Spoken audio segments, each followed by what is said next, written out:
Society Bangladesh society of infectious and topical disease আমাদের সাথে আজকে আয়োজন করেছে। আজকের topic highly infectious disease in clinical care. আমাদের আজকের speaker doctor Ariful Bashar, junior consultant infectious disease hospital, Mohakhali, Dhaka. আমাদের সাথে আজকে অনুষ্ঠানটিতে সভাপতি হিসেবে রয়েছেন professor doctor Ismail Patwari. Professor doctor Ismail Patwari principal, Sylhet women's medical college, ex departmental head, department of medicine, Sylhet M A Osmani medical college, এবং স্যার আজকের আয়োজক সোসাইটির প্রেসিডেন্ট হিসেবেও পদে অধিষ্ঠিত আছেন। এবং আমাদের সাথে আজকে আমাদের সম্মানিত করতে আমাদের মাঝে প্যানেলিস্ট হিসেবে আছেন বাংলাদেশের মেডিসিন জগতের অন্যতম সেরা কিছু মুখ। আমাদের সাথে আজকে প্যানেলিস্ট হিসেবে যুক্ত হয়েছেন professor M A Foyez sir.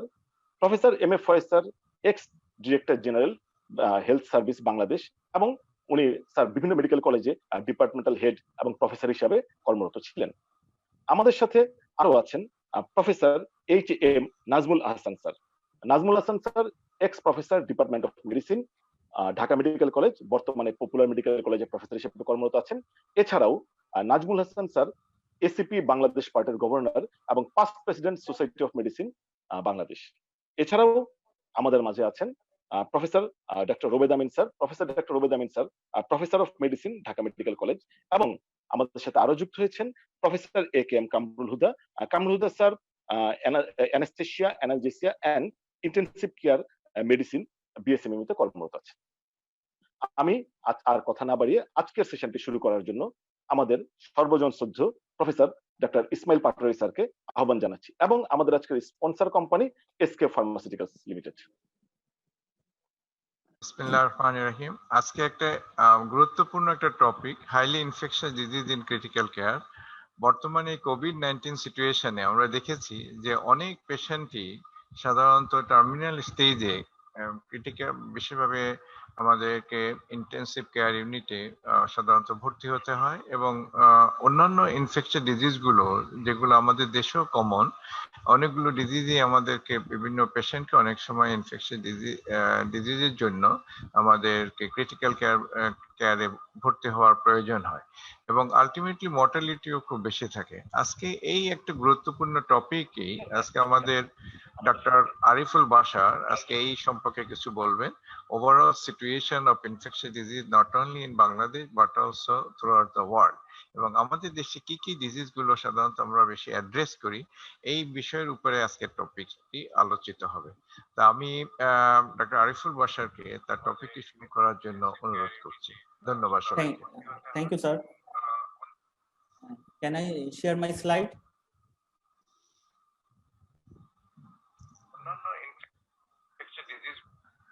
Share করে নাও।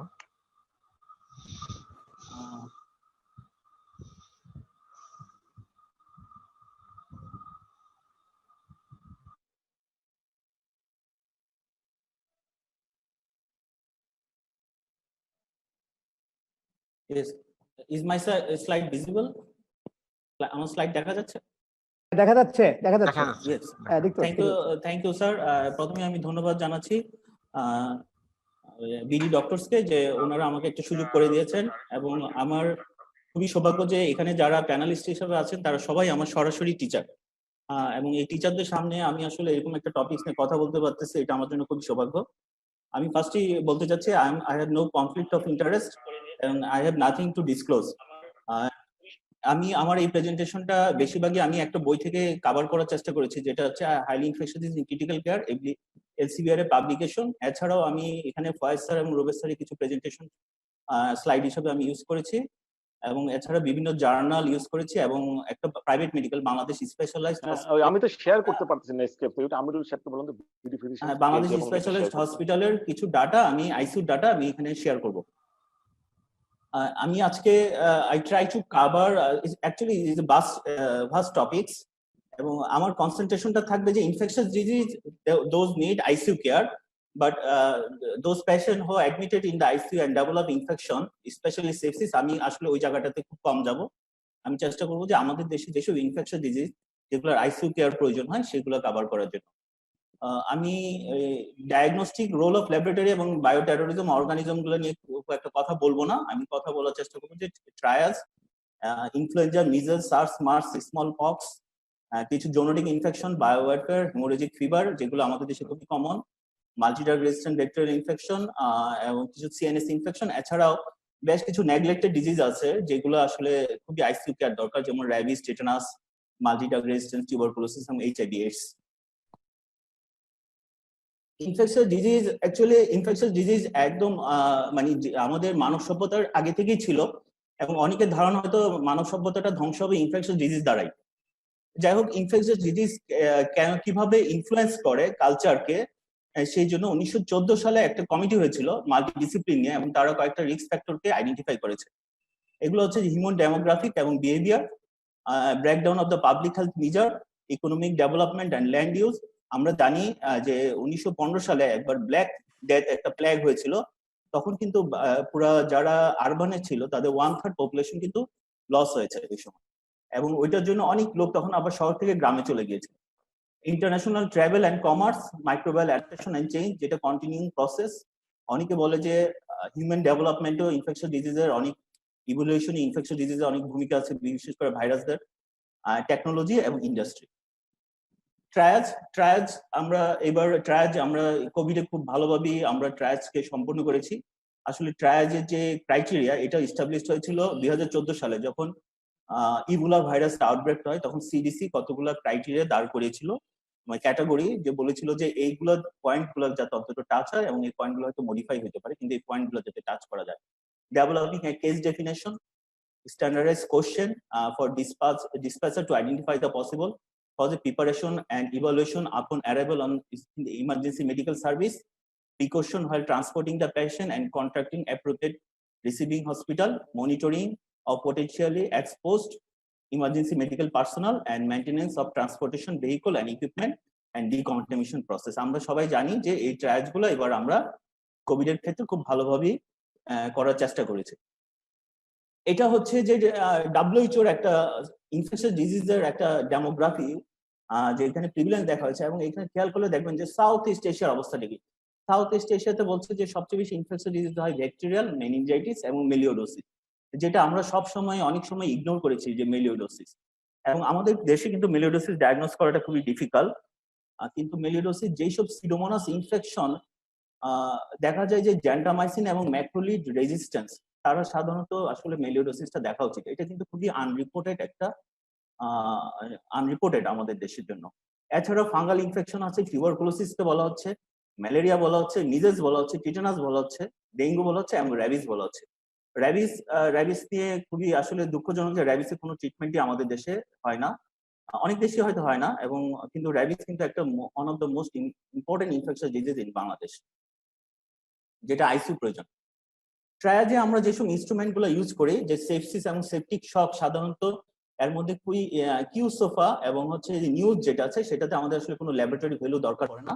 সেই জন্য আমরা এটা আসলে ইমার্জেন্সি সার্ভিসে আমরা ট্রায়াজ করার জন্য খুব সহজে ইউজ করতে পারি, যেমন কিউসোফাটা রেসপিরেটরি রেট, ব্লাড প্রেশার এবং মেন্টাল স্ট্যাটাসটা দেখা যায়। এটা বিশেষ করে নন আইসিইউ পেশেন্টের জন্য এই কিউসোফাটা খুবই কার্যকরী। এছাড়া আমরা নিউজটা দেখতে পারি, temperature, heart rate, respiratory rate, blood pressure, mental status, oxygen. কিন্তু কথা হচ্ছে যে সেপসিস এবং সেপটিক শক কি সব ইনফেকশাস ডিজিজকে ডিফাইন করতে পারে? আসলে প্রেজেন্ট ডেফিনেশন থেকে এডিকুয়েট কিনা? আমরা জানি যে সেপসিস হচ্ছে ডিসরেগুলেটেড ইমিউন রেসপন্স, কিন্তু সিভিয়ার ম্যালেরিয়াতে কি হয় দেখেন। সিভিয়ার ম্যালেরিয়াতে হচ্ছে ব্লক মাইক্রোসার্কুলেশন হয়, resulting from the sequestered infected red blood cell biomass is a direct cause of vital organ failure. এখানে patient with severe malaria, সাধারণত arterial hypertension is rare, এবং when present it is often associated with the bacterial co-infection.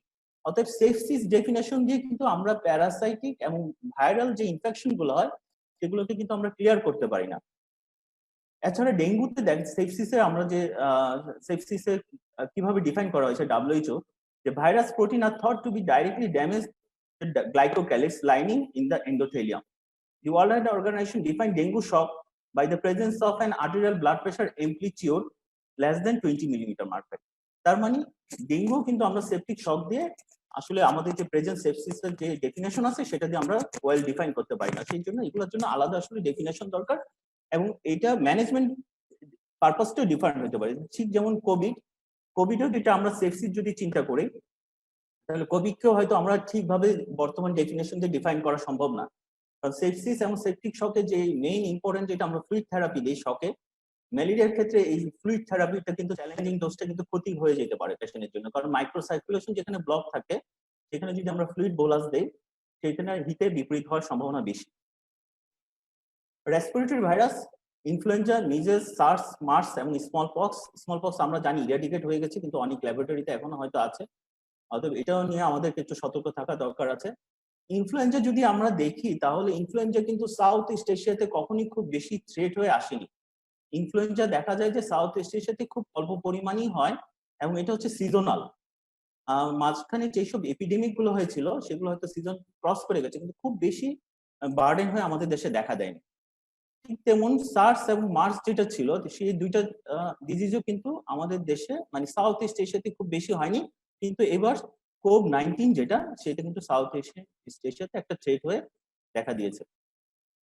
অপরদিকে দেখেন যে measles এর কাহিনী, measles আমরা যেহেতু ভ্যাকসিনেশন আছে সেহেতু আমরা মিজেলসটাকে এত সিভিয়ার হয় না, কিন্তু মিজেলস এন্ডেমিক কিন্তু বাংলাদেশে প্রতি বছরই সাউথ ইস্ট এশিয়াতে প্রতি বছরই একটা উল্লেখযোগ্য সংখ্যক মিজেলস পেশেন্ট আসে এবং এই মিজেলস পেশেন্টের ইমিউন এত কম্প্রোমাইজ থাকে যে যারা সেকেন্ডারি ইনফেকশনে ভুগে এবং ওদের অনেক সময় আইসিইউ কেয়ার প্রয়োজন হয়। আমাদের দেশ আমরা যে মিজেলস এর ভ্যাকসিন ইউজ করি এটা হচ্ছে 21 স্ট্রেনের এগেইনস্টে ভ্যাকসিন আছে এবং 3-4 স্ট্রেন কিন্তু এখনো ভ্যাকসিনেশনের কাভারে নেই। অতএব এইটা কিন্তু আমাদের সতর্ক হওয়া প্রয়োজন আছে যে কোনো এক সময় আবার মিজেলসটা এপিডেমিক আকারে দেখা দেয় কিনা। এটা হচ্ছে যে গ্লোবালি যে ইনফ্লুয়েঞ্জা এপিডেমিক গুলো বিভিন্ন সময় হয়েছিল সেটার একটা ডাটা, এটাও WHO থেকে নেওয়া। 1918 সালে এটা আমরা সবাই জানি যে স্প্যানিশ ফ্লুর কথা, তখন প্রায় 2.65% পপুলেশন মারা গিয়েছিল স্প্যানিশ ফ্লু। স্প্যানিশ ফ্লুটা ছিল H1N1। তারপরে ঠিক 50 বছর পরে প্রায় 60 ইয়ার পরে আবার আরেকটা আউটব্রেক দেখা দেয় যেটা হচ্ছে 1960 সালে, যেটা আমরা এশিয়ান ফ্লু নামে জানি। এটা ছিল H2N2। তার ঠিক আবার 20 বছর পরে ঠিক 20 বছর পরে আবার আরেকটা ফ্লু হয়, সেটা ছিল H3N2, কিন্তু এটা খুব বেশি ব্যাপক আকারে দেখা যায়নি। এবং এখানে আবার একটা বিশাল গ্যাপ দিয়ে 2010 সালে যেটা সোয়াইন ফ্লু নামে 2009 সালে সোয়াইন ফ্লু নামে দেখা যায় এবং এটা এফেক্টেড কিন্তু বাংলাদেশও ছিল কম বেশি। এবং এটা কিন্তু হচ্ছে সেই H1N1 এর একটা প্রোটোটাইপ যেটা হচ্ছে PD09 এবং এই PD09 কিন্তু এখনো বাংলাদেশে আছে। এবং মাঝে মাঝে আমার মনে আছে যে আমি যখন আইসিইউতে কাজ করি আমি দুইটা পেশেন্ট এরকম ফেস করেছিলাম। একজন কিন্তু ভিআইপি পেশেন্ট ছিল PD09, তাদেরও কিন্তু এআরডিএস ডেভেলপ করেছিল এবং পরবর্তী সেকেন্ডারি ইনফেকশন হয় পেশেন্ট দুইটা মনে হয় মারা গিয়েছিল। এই এছাড়াও আপনি দেখেন যে 95 থেকে 2017 পর্যন্ত ইনফ্লুয়েঞ্জা কিন্তু বিভিন্ন সময় ছিল যেগুলো খুব বেশি সিভিয়ার আকারে দেখা দেয়নি, কিন্তু কিছু কিছু পেশেন্টের ক্ষেত্রে সেগুলো ছিল যাদের কোমরবিড ইলনেস ছিল তাদের কিন্তু অনেক সময় এগুলো সিভিয়ার হয়ে দেখা দিতে পারে এবং এদের আইসিইউ কেয়ারের প্রয়োজন হয়। এটা হচ্ছে করোনা ভাইরাস। করোনা ভাইরাস 2002 সালের নভেম্বর থেকে জুলাই 2003 পর্যন্ত ছিল, এরপরে এটা ভ্যানিশ হয়ে যায়।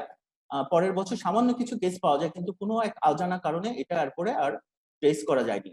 এটা অনেকে একটা ব্যাখ্যা দেয় যে এটার ভালো কোনো ইন্টারমিডিয়েট হোস্ট ছিল না, সেই জন্য হয়তো করোনা ভাইরাসে SARS-1টা আর পরে এন্ডেমিক হিসেবে থাকেনি। কিন্তু মার্সের ক্ষেত্রে দেখা গেছে মার্স কিন্তু এখনো আছে এবং আমি দেখেছি যে 2020 সালেও প্রায় 65 কেস এই করোনার মধ্যেও মার্সের 65 কেস মিডল ইস্টে ডায়াগনোসড হয়েছে এবং এদের মর্টালিটি কিন্তু খুব বেশি 34.4%। এবং এখানে হসপিটাল অ্যাকোয়ার্ড ইনফেকশন অথবা বলেন যে হেলথ কেয়ার ওয়ার্কারদের ইনফেকশনের রেটটা কিন্তু একটু বেশি।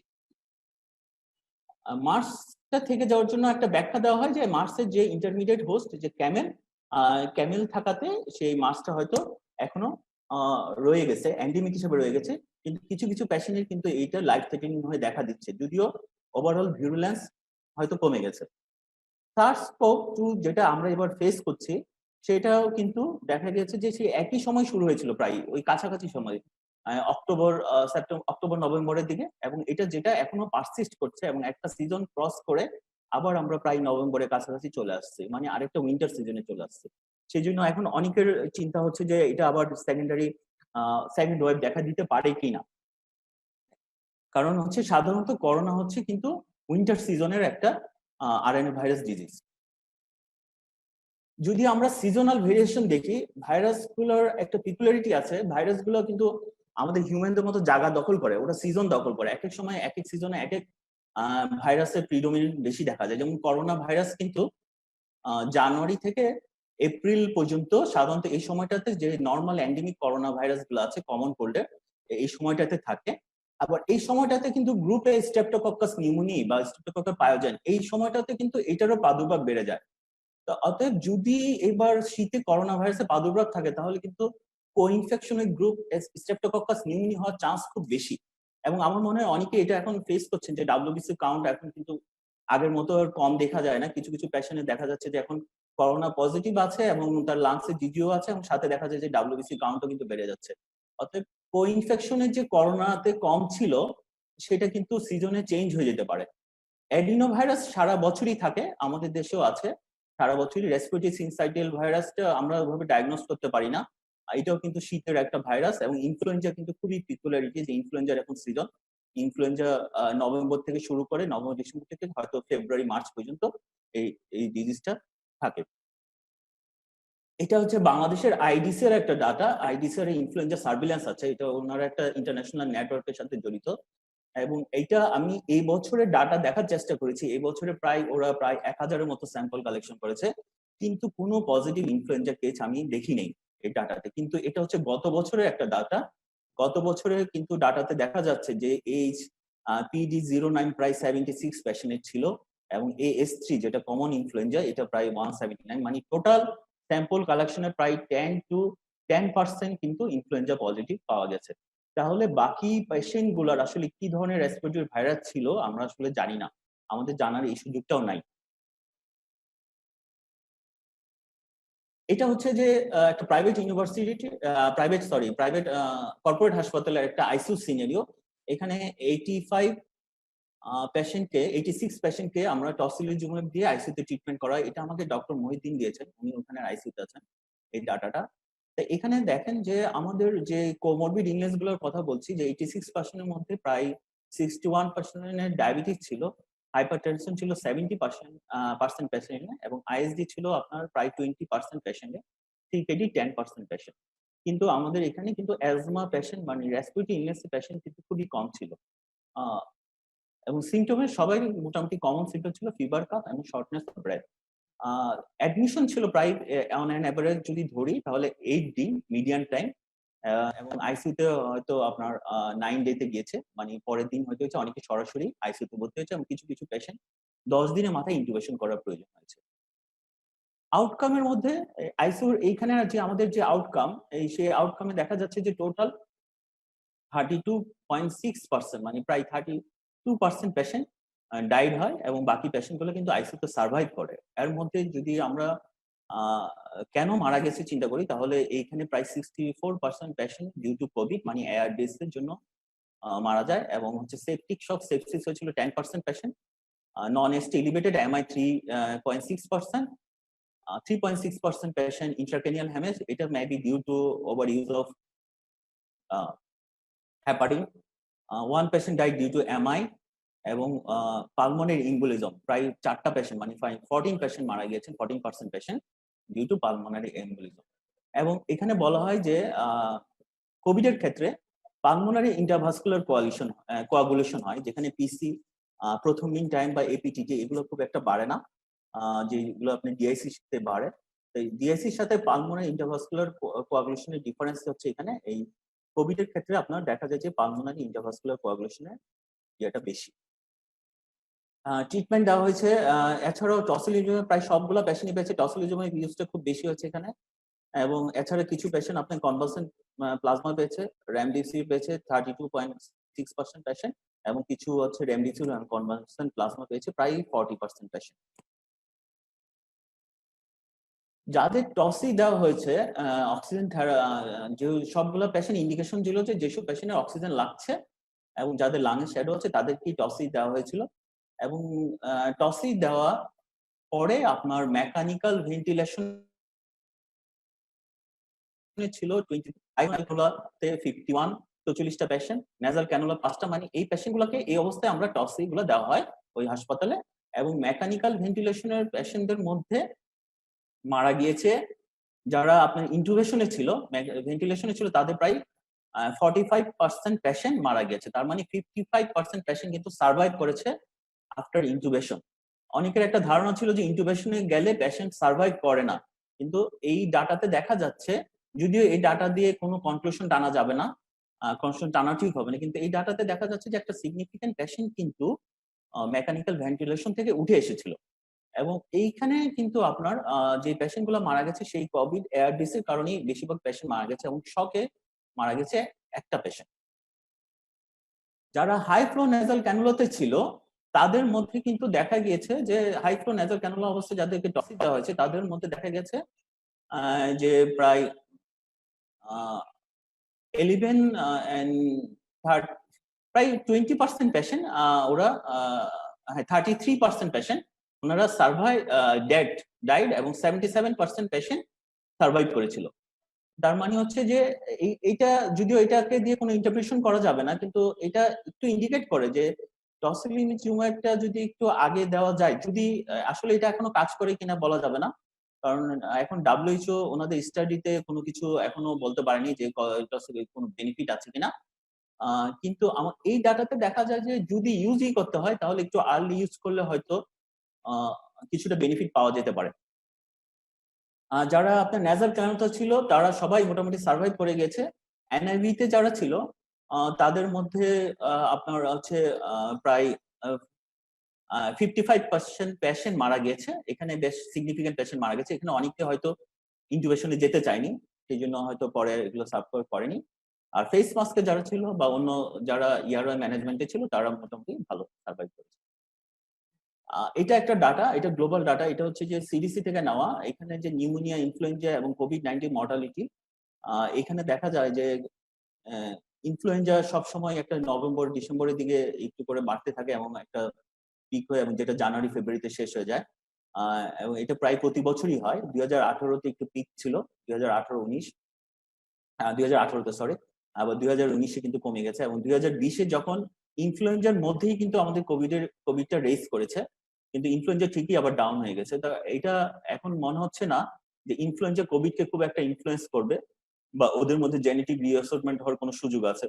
কিন্তু কোভিড যদিও এখন ডাউন, কিন্তু এখন আবার অনেক দেশে কিন্তু এখন আবার লকডাউন শুরু হয়েছে, হয়তো অনেকের সেকেন্ড ওয়েভ চলেও আসতে পারে, কিন্তু সেকেন্ড ওয়েভের ভিরুলেন্সটা আসলে বলা যাবে না, ভিরুলেন্সটা আগের মতোই থাকবে কিনা, এবং কো ইনফেকশন হওয়ার চান্স খুব বেশি হবে উইন্টার সিজন।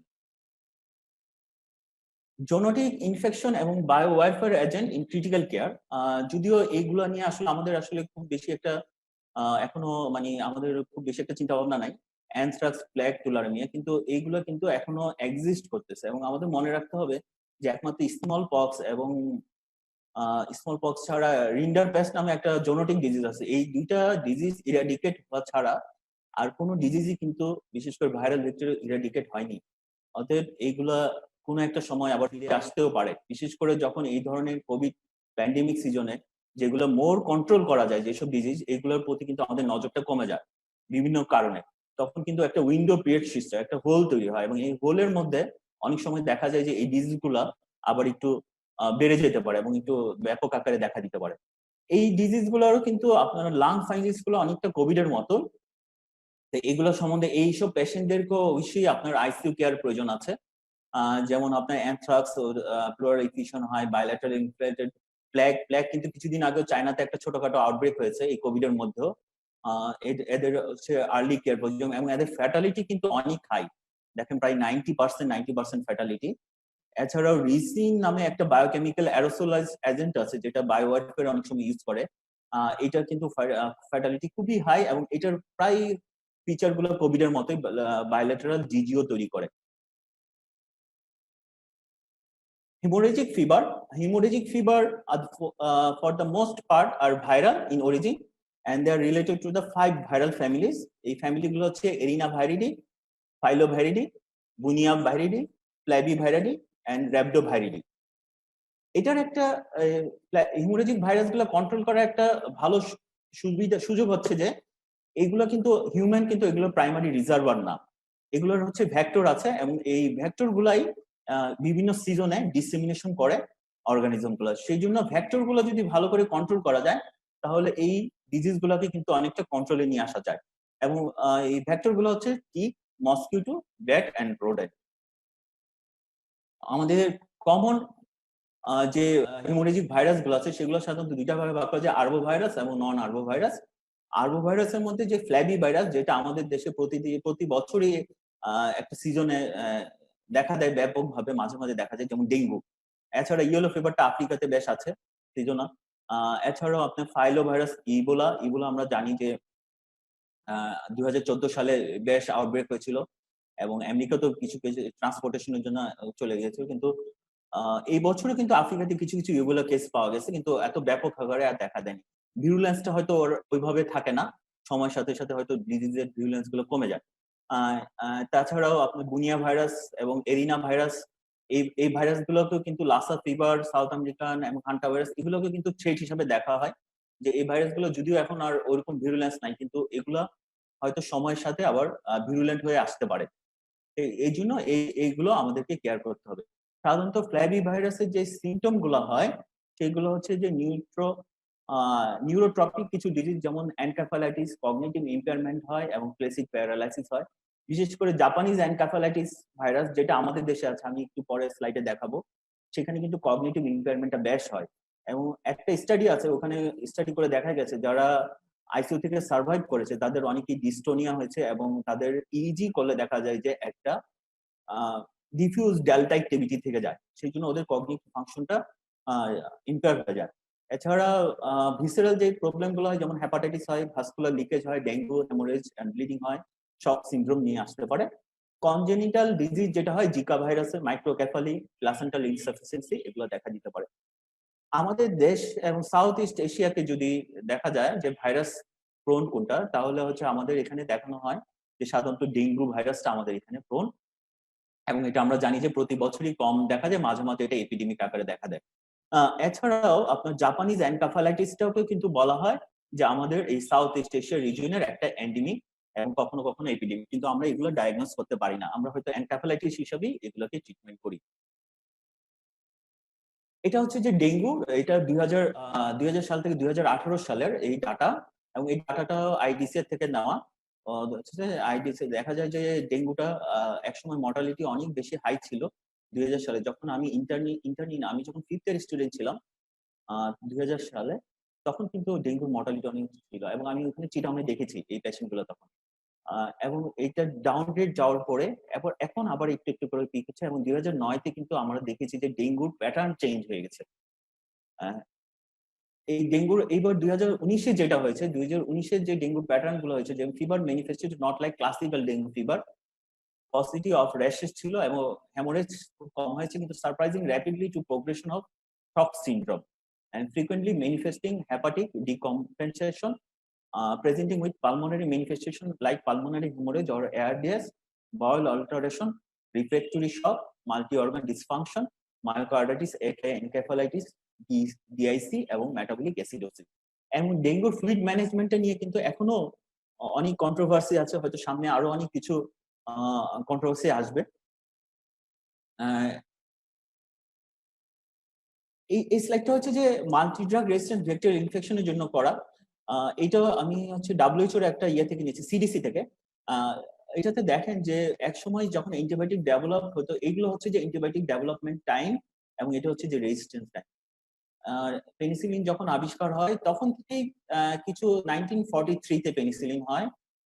1943-র আগেও কিন্তু পেনিসিলিন রেজিস্ট্যান্ট স্টেফিলোকোকাস ছিল, কিন্তু এত না। কিন্তু পরবর্তীতে এগুলো দেখা যায় যে 1959 এবং এর সময় আস্তে আস্তে রেজিস্ট্যান্স করে। কিন্তু রিসেন্টলি আপনি লাস্ট যদি দেখেন যে 2010-এ যেখানে আপনার সিফোক্সিন 2010-এ যেটা ইনভেন্ট হয়, সেটা কিন্তু রেজিস্ট্যান্ট হয়ে যায় 2011-তে। তার মানে হচ্ছে এখন ড্রাগগুলো খুব র্যাপিড রেজিস্ট্যান্স ডেভেলপ করতেছে। এবং এইখানে স্টুয়ারশিপ প্রোগ্রামে খুবই প্রয়োজন আছে, অ্যান্টিবায়োটিক স্টুয়ারশিপ। কারণ হচ্ছে যে দেখা যায় যে কিছু ড্রাগ যদি রিজার্ভ রাখা যায়, রেজিস্ট্যান্স ড্রাগগুলো যদি আমরা অনেকদিন রিজার্ভ রাখি, তাহলে এগুলো আবার কিন্তু সেন্সিটিভিটি ফিরে পায়।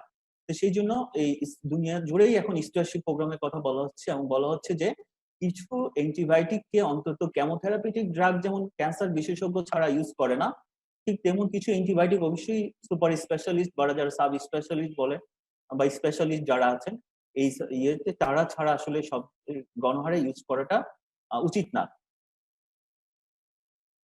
Antibiotic resistance infections rank by threat travel যদি আমরা দেখি যে আমাদের যদি আমরা এখন দেখি যে কমন অ্যান্টিবায়োটিক যেগুলো খুব মাইক্রো অর্গানিজম যেগুলো থ্রেট হয়ে দাঁড়াচ্ছে তার মধ্যে হচ্ছে ক্লস্ট্রিডিয়াম ডিফিসিলি, কার্বাপেনাম রেজিস্ট্যান্ট অ্যান্টারোব্যাকটেরিয়াসি এবং drug resistant Neisseria গোনেরি।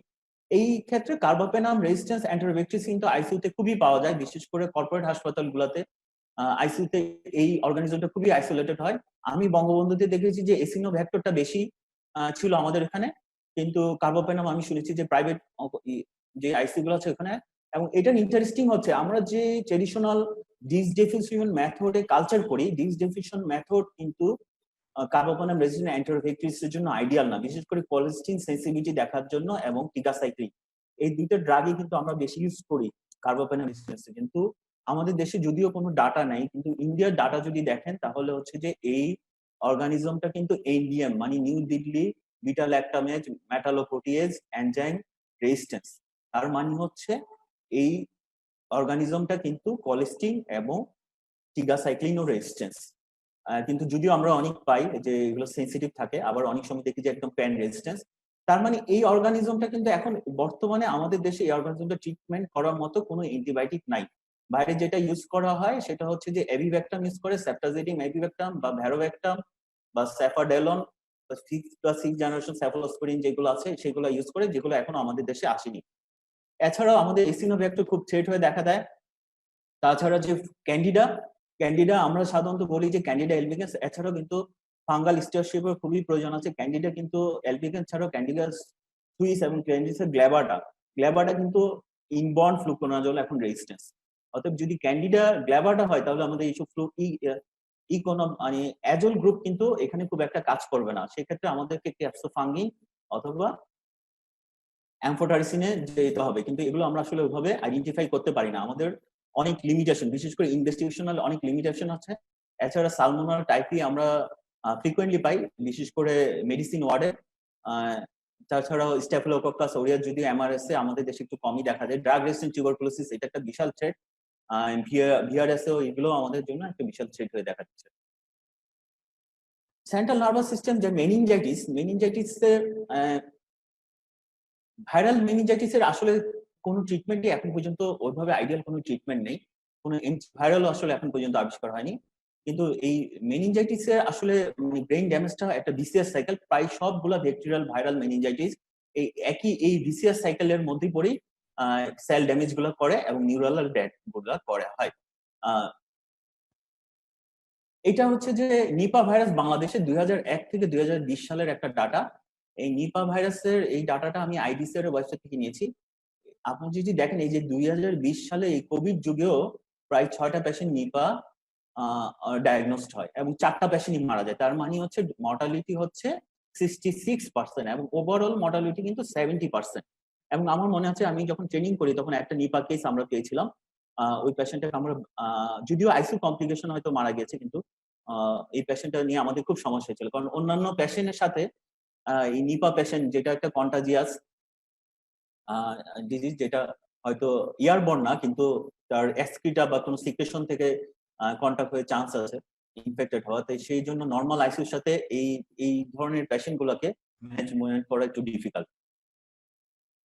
Japanese encephalitis data, Japanese encephalitis আমাদের একটা স্টাডি ছিল যেখানে 2007 থেকে 2013 পর্যন্ত ডাটাগুলো কালেকশন করা হয়।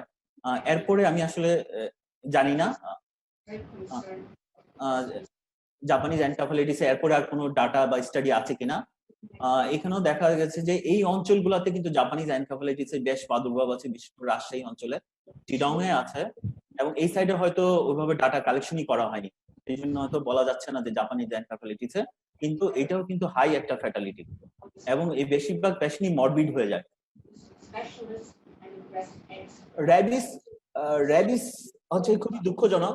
র্যাবিস নিয়ে কাজ করার জন্য আমি অনেকবার চেষ্টা করেছি কিন্তু পারিনি। র্যাবিস পেশেন্টকে ভর্তি রাখা যায় না, কারণ র্যাবিস পেশেন্ট মানি হচ্ছে যে মারা যাবে, সেই জন্য এগুলো হসপিটালে ভর্তি হয় না, কোনো আইসিইউ কেয়ার তো দূরের কথা।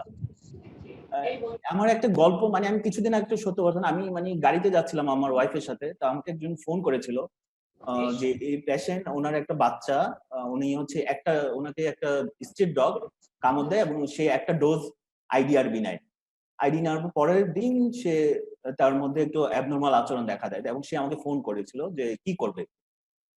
তা আমি বলেছি আসলে যে এটা তো কোনো ট্রিটমেন্ট নাই। তখন আমার ওয়াইফ, যিনি নন মেডিকেল, সে আমাকে বলল যে এটা ছোটকালে শুনছিলাম যে কোনো ট্রিটমেন্ট নাই, আজকে 40-50 বছর হয়ে গেছে, এটার কি এখনো কোনো ট্রিটমেন্ট নাই? আসলে দুঃখজনক। র্যাবিস কিন্তু একটা অনেক পুরাতন, এটা হচ্ছে আপনার শত শত বছর আগের একটা ডিজিজ, যেটার এখন পর্যন্ত আমরা কোনো ট্রিটমেন্ট করি না। কিন্তু আসলে কি ট্রিটমেন্ট নাই? আছে। মিলওয়াকি যে প্রোটোকল আছে সেটা নিয়ে অনেক কন্ট্রোভার্সি থাকতে পারে, কিন্তু এই মডিফাইড মিলওয়াকি প্রোটোকল যেটা ইউজ করে ইন্ডিয়াতে কিন্তু অনেক র্যাবিস পেশেন্ট সার্ভাইভ করেছে। কেউ কেউ হয়তো ফুল সার্ভাইভ করেছে, কেউ কেউ হয়তো মরবিড ইলনেস নিয়ে বেঁচে আছে, কিন্তু ওনারা আসলে ট্রিটমেন্ট করেছে।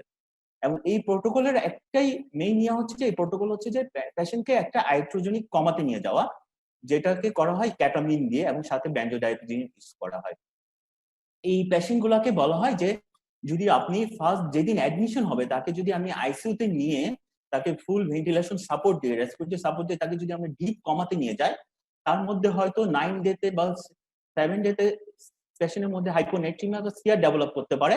এবং এটাকে যদি আমরা কভার করি এবং ব্রাস্ট সাপ্রেশন যদি আমরা করে রাখতে পারি পেশেন্টকে, তাহলে হয়তো পেশেন্ট একটা সময় পেশেন্টের বডিতে ইমিউনিটি তৈরি হবে র্যাবিস ভাইরাসের এগেইনস্টে, এবং সেই ইমিউনিটিটাই, অ্যান্টিবডিটাই তাকে হয়তো আস্তে আস্তে রিকভার করে নিয়ে আসবে।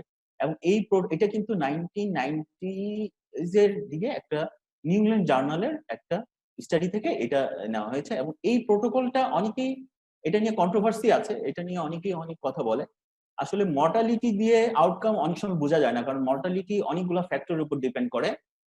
সেই জন্য অনেক স্টাডি দেখা যায় যে মর্টালিটি চেঞ্জ খুব একটা হয় না, কিন্তু অন্যান্য outward patient wellbeing, patient hospital stay, সেগুলো কিন্তু একটা ইম্পর্টেন্ট আউটকাম হয়ে অনেক সময় আসতে পারে।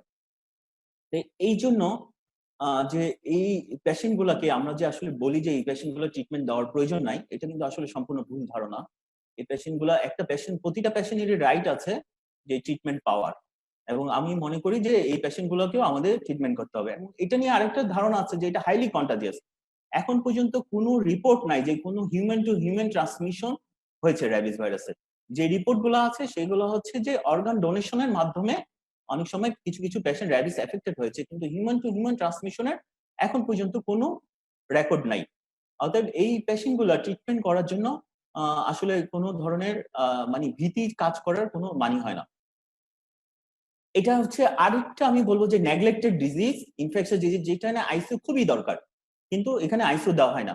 এখানে যেটা করা হয় যে আমরা এখনো সেই প্রাগৈতিহাসিক যুগে আছে, মানে দ্বিতীয় বিশ্বযুদ্ধের আমলে যেভাবে ট্রিটমেন্ট করা হতো, রুমকে কালো করে ড্রাগ রুম করে হয়তো, এই ড্রাগ রুম কনসেপ্ট হচ্ছে পেশেন্ট ইরিটেশনটা কম হবে, পেশেন্টের কনভালশন কম হবে।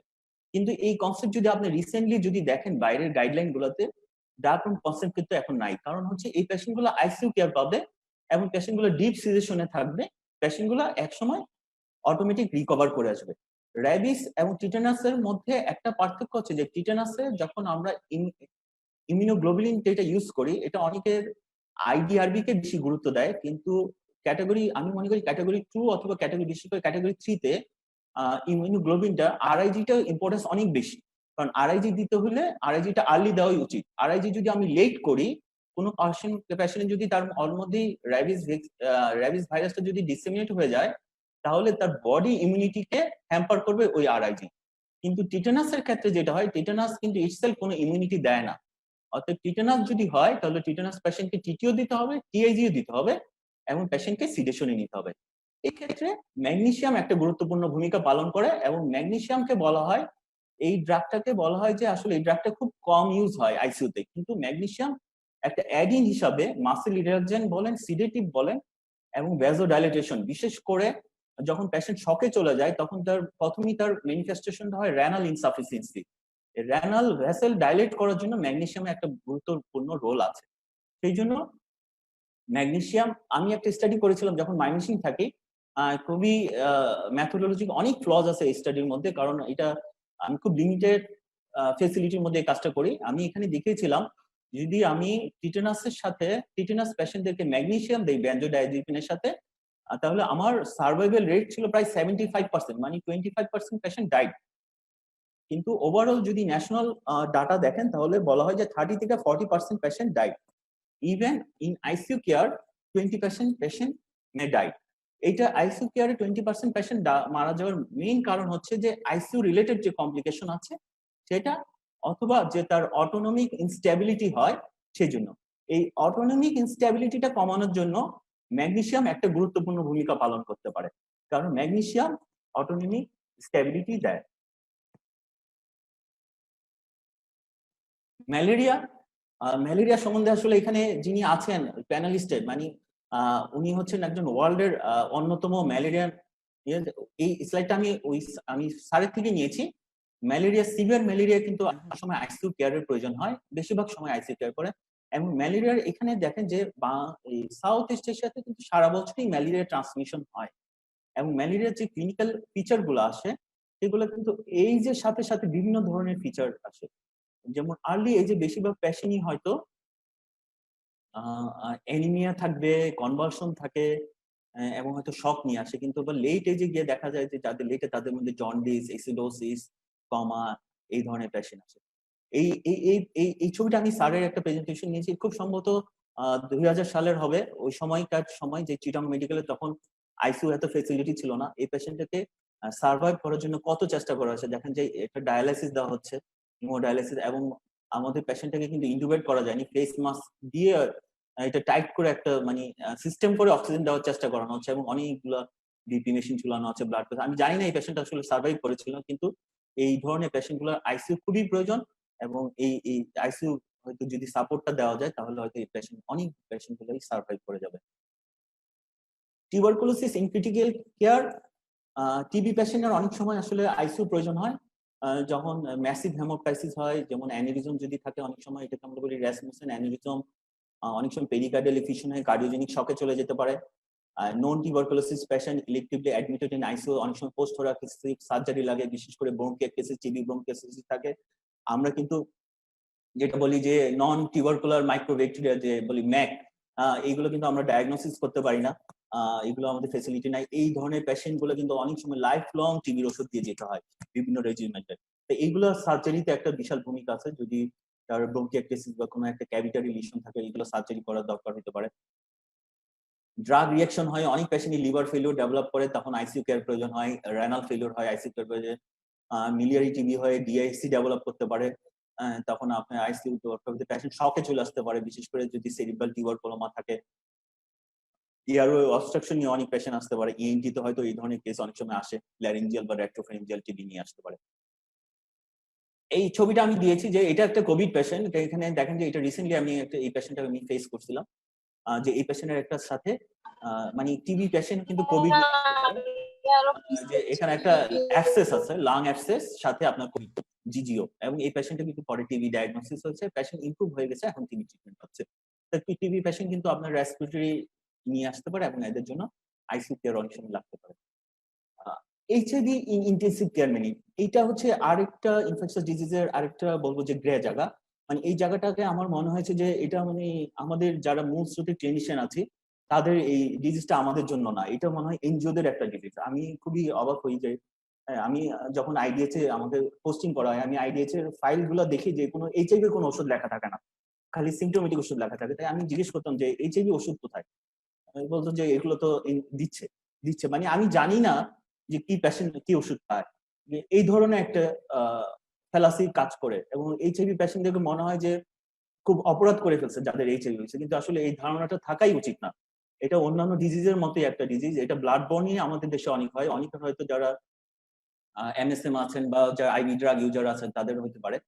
কিন্তু এই পেশেন্ট গুলো ইন্টেন্সিভ কেয়ার সাপোর্ট লাগে অনেক সময়, এবং এই পেশেন্ট গুলো কিন্তু ইন্টেন্সিভ কেয়ার সাপোর্ট পেলে এদের স্টাডি আছে, দেখা গেছে যে এদের মর্টালিটি কিন্তু নর্মাল পেশেন্টের মর্টালিটি থেকে খুব বেশি হেরফের না, প্রায় একই রকম মর্টালিটি পিকচার।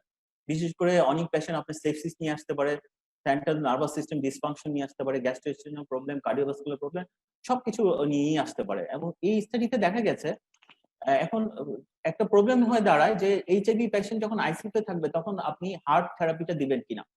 হার্ট থেরাপির সবচেয়ে বড় প্রবলেম হচ্ছে যে হার্ট থেরাপি খুব ড্রাগ ইন্ট্রোডাকশন হয়, অনেকগুলা ড্রাগের সাথে হার্টের ড্রাগগুলার ড্রাগ ইন্টারাকশন আছে, যেগুলো অনেক সময় কুমুলেটিভ টক্সিক ইফেক্ট তৈরি করে ফেলতে পারে, অনেক সময় ড্রাগের এফিকাসি অনেক কমিয়ে ফেলতে পারে। এই জন্য খুব ভালো একটা ধারণা থাকতে হবে এইচআরটি সম্বন্ধে যখন আইসিইউ পেশেন্টে থাকবে। কিন্তু যদি হার্ট থেরাপিটা কন্টিনিউ করা হয় আইসিইউ পেশেন্টদেরকে, এইচআইভি যারা আইসিইউতে যাবে, তাহলে তাদের দেখা গেছে যে মর্টালিটিটা অনেক কম হয়, বিশেষ করে যাদের CD4 level high, viral load low, তাদের মর্টালিটিটা অনেক কম ইন কম্পারিজন টু যাদের CD4 লেভেল অনেক কম এবং ভাইরাল লোডও ভালো। মানে CD4টা এখানে একটা বেশ ভালো প্লে রোল করে। যাদের CD4 অনেক কম তাদের হয়তো দেখা যায় যে সার্ভাইভাল টাইমটা কম। ডক্টর আরিফুল বাশার একটু ইন্টারাপ্ট করলাম, আপনার জি। টাইম একটু। হ্যাঁ জি, আমি প্রায় শেষের দিকে চলে আসছি। Preparing the ICU for highly infectious disease, এখানে যে আসলে অনেকগুলা মানে একটা ক্রাইসিস টিম গঠন করার জন্য অনেকগুলো আমাদের ব্রাঞ্চ দরকার, যেমন আমাদের আসলে এডুকেশন দরকার, ওয়ার্কফোর্স দরকার, সাপোর্টিভ টিম দরকার, এবং সবচেয়ে বেশি ইম্পর্টেন্ট জিনিস হচ্ছে যে আমাদের রিসার্চ দরকার, যে জিনিসটা আমাদের খুবই কম হয় এবং এটা আমাদের দরকার। এটা হচ্ছে যে মানে কিভাবে ক্রাইসিস সময় আসলে কিভাবে আমরা এগুলোকে মিট করব। The magnitude of crisis depend on the responsiveness of the system, of the ability to maintain the balance between the demand and response. আসলে আমরা যদি এই রেসপন্সটা ব্যালেন্স করতে পারি তাহলে দেখা যায় যে আমরা খুব একটা ক্রাইসিসে পড়বো না, হয়তো কন্টিনজেন্সিতে থাকতে পারি। কিন্তু যখন আমরা এই ব্যালেন্সটা করতে পারবো না তখন হয়তো আমরা ক্রাইসিসে পড়ে যাব। এবং আমার মনে হয় কোভিড এর ক্ষেত্রে আমরা হয়তো এই জায়গাতে আছি, ইউলোতে আমরা হয়তো অনেকটা ব্যালেন্সের মধ্যে আছি। আমি প্রায় লাস্টের স্লাইডে চলে আসছি যে হাইলি ইনফেকশাস ডিজিজের সাথে যে জিনিসটা খুবই ইম্পর্টেন্ট সেটা হচ্ছে যে IPC, infection prevention and control. এই ছবিটা হচ্ছে যে বায়োসিকিউর কিউব, এটা ইবোলা ভাইরাসের সময় আফ্রিকাতে ডেভেলপ করা হয়েছিল। এবং ইবোলার সময় একটা মজার ব্যাপার হচ্ছে যে ইবোলাতে আপনার রুরাল এরিয়াতে বেশি হয়েছে, এবং ডায়াগনস্টিক বলেন, ট্রিটমেন্ট ফেসিলিটিস বলেন, সব কিন্তু রুরালে নিয়ে যাওয়া হয়েছে। কিন্তু ইন কম্পারিজন কোভিড এর ক্ষেত্রে যেটা হচ্ছে, কোভিড মনে হচ্ছে যে একটু আরবানে বেশি, সেই জন্য আসলে কোভিড এর ক্ষেত্রে কিন্তু আমরা টিসিআর টেকনোলজি রুরাল এরিয়াতে ওভাবে নিয়ে যেতে যাইনি ইবোলার মতো। এই আইপিসি সবসময় চলতে থাকবে। আইপিসি স্ট্যান্ডার্ড কখনো শেষ হবে না, কারণ মানুষ কখনো পুরোপুরি স্টাইল করা যাবে না। এই আইপিসি, এটা বঙ্গবন্ধুর একটা ছবি, ওরা নেগেটিভ প্রেশার আইপিসি ওখানে একটা ট্রায়াল দিচ্ছে, এবং এগুলো ঢাকা ইউনিভার্সিটি একটা গ্রুপ তৈরি করেছে, এটা পিএপিআর। এটাও ঢাকা ইউনিভার্সিটি, যে আমাদের দেশে আসলে ইনোভেশনকে খুব বেশি একটা সাপোর্ট করা হয় না, কিন্তু এগুলো করলে মনে হয় যে আরো বেশি ভালো কাজ করা যাবে। এটা ইউবি ল্যাম্প, এখন ফার ইউবি ল্যাম্পে করা বলা হচ্ছে যে ইউবি ল্যাম্পে যে প্রবলেমটা হচ্ছে যে আমাদের হিউম্যান ক্যারোটোসাইটকে, স্ট্যাটাম ক্যারোটোসাইটকে পেনিট্রেট করে এবং আমাদের স্কিন ক্ষতি করে। কিন্তু যদি ফার ইউজ করা যায় তাহলে হয়তো আমাদের এই ক্ষতিটা হবে না, তখন আমরা হয়তো আইসিইউতে ইউবি ল্যাম্প একটা রোবটের মতো ঘুরতে থাকবে এবং ডিসইনফেক্ট করবে। Thank you for patience hearing. ধন্যবাদ doctor Ariful Bashar for your excellent academic presentation. আমাদের দুইজন প্যানেলিস্ট আসলে আমাদের আগে থেকে বলে রেখেছেন তারা 1:30টার মধ্যে করবেন। আমি প্রথমে আহ্বান জানাচ্ছি আমাদের আজকের অন্যতম প্যানেলিস্ট প্রফেসর নাজমুল হাসান স্যারকে। Nazmul Hasan sir, please. Thank you doctor Ihsan. আমাকে কি দেখা যায়? আমি কি শোনা যাচ্ছে আমার কথা? স্যার আপনাকে খুব সুন্দর দেখা যাচ্ছে স্যার, সুন্দর লাগছে স্যার আপনাকে। Thank you. আচ্ছা, সরি, আমি প্রথমেই ক্ষমা চাচ্ছি যে আমাকে একটু বের হয়ে যেতে হবে, কেননা আরেকটা প্রোগ্রাম আমরা আজকে থেকে শুরু করতে যাচ্ছি আমেরিকান কলেজ অফ ফিজিশিয়ানস এর প্ল্যাটফর্মে, যেটাতে আমাকেই হোস্ট হিসেবে কাজ করতে হবে। তো আমি প্রথমেই ধন্যবাদ জানাবো society of infectious disease and tropical medicine disease এই প্ল্যাটফর্মকে। তারা এত একাডেমিক অ্যাক্টিভিটিস গত কিছুদিন থেকে করছেন, এটা আসলে সবার জন্য একটা শিক্ষণীয়।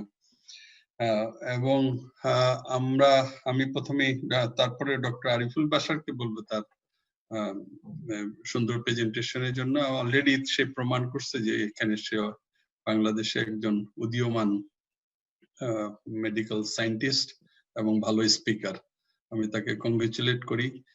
এবং আজকের টপিকটা একটা বিশাল টপিক, একটা বই বলতে গেলে যে বই থেকেই নেওয়ার, যার বই পুরাটা সম্ভব না, কিছু অংশ অ্যাটলিস্ট তাকে ইনফেকশাস ডিজিজের যে highly infectious disease in ICU setting সেটার উপরে সে একটু বলার চেষ্টা করছে। এটা this is definitely very important. আমরা আমাদের ডে টু লাইফে এটা খুবই ফেস করি।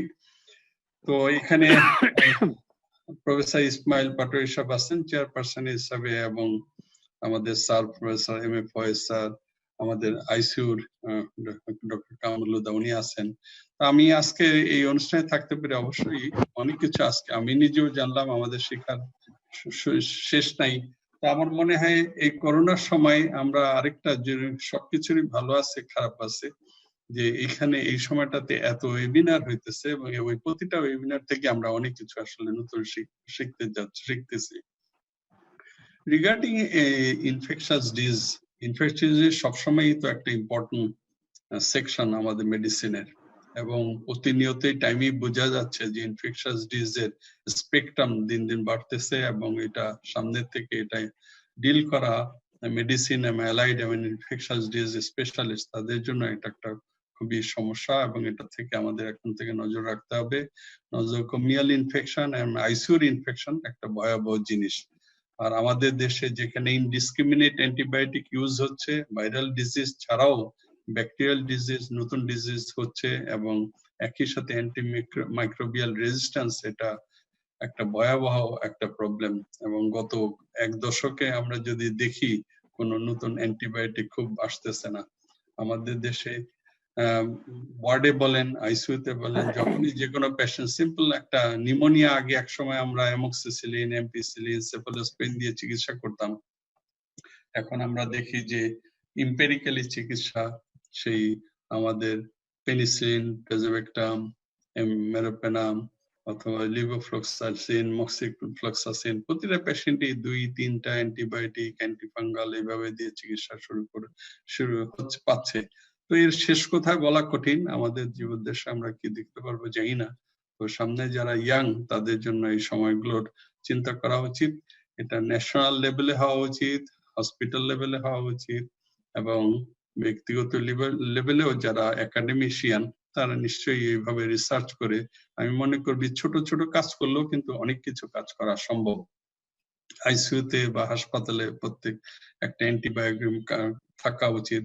ডক্টর আরিফুল বাশা ঠিকই বলছে যে অনেক টিটেনাসের পেশেন্ট কিন্তু চিকিৎসা করলে ভালো হয়ে যায়, কিন্তু এই পেশেন্ট গুলো অনেক ইনফেকশাস ডিজিজ হাসপাতাল আছে আনফরচুনেটলি বললে, আমিও খুলনাতে এসেছিলাম, যেখানে এই হাসপাতালগুলো মানে ডাক্তারে দেখা পাওয়াই কঠিন, ক্লাস 4 এমপ্লয়িজরা অনেক সময় চিকিৎসা করে যা বুঝে তাই। এখন হয়তো সেটিংটা অনেকটুকু চেঞ্জ হয়েছে, তো এই অনেক রুগী যায় না অনেক সময়, এইসব টিটেনাসের পেশেন্ট এইসব গুলো আসলে সঠিক চিকিৎসা পায় না এবং অনেক সময় ম্যাল ট্রিটেড হয়। তো আমাদের দেশে, ছোট দেশেও যদি আমরা আমাদের চিন্তাটাকে সঠিকভাবে প্রয়োগ করি এবং আমাদের যা রিসোর্স আছে সেগুলো নিয়ে কাজ করি, অল্প থেকে শুরু করলেও কিন্তু আমরা অনেক দেশের জন্য, মানুষের জন্য, রোগীর জন্য অনেক হেল্প করতে পারবো। সবশেষে আমি আবার দুঃখ প্রকাশ করি যে আমাকে বের হয়ে যেতে হবে। আমি প্যানেলিস্টদের সাথে থাকতে পেরে নিজেকে গর্বিত মনে করি। ডক্টর আরিফুল বাশারকে আবার ধন্যবাদ জানাই, এবং সবশেষে infectious disease society of infectious ডিজিজকে এইসব প্রোগ্রামের জন্য আমি আবার কংগ্রেচুলেট করে আমি আমার প্রশংসা ধন্যবাদ আপনাদের। আসসালামু আলাইকুম। ধন্যবাদ স্যার। আমি উপস্থিত সুধীমণ্ডলীকে জানিয়ে রাখি, আজকে এসপিপির যে প্রোগ্রামটা হতে যাচ্ছে সেটা কিন্তু বিডি ফিজিশিয়ানস পেজে লাইভ হবে। তো সেটা 9টা থেকে শুরু হবে, আশা করি আপনারা প্রেজেন্ট থাকবেন। এখন আমাদের আজকের panelist professor Kamrul Huda sir.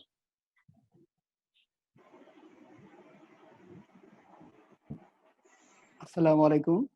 প্রথমে আমি ধন্যবাদ জানাই আমাদের সবচেয়ে একজন মুরব্বী, একজন ফিজিশিয়ান মোহাম্মদ আবুল ফয়েজ সাহেবকে।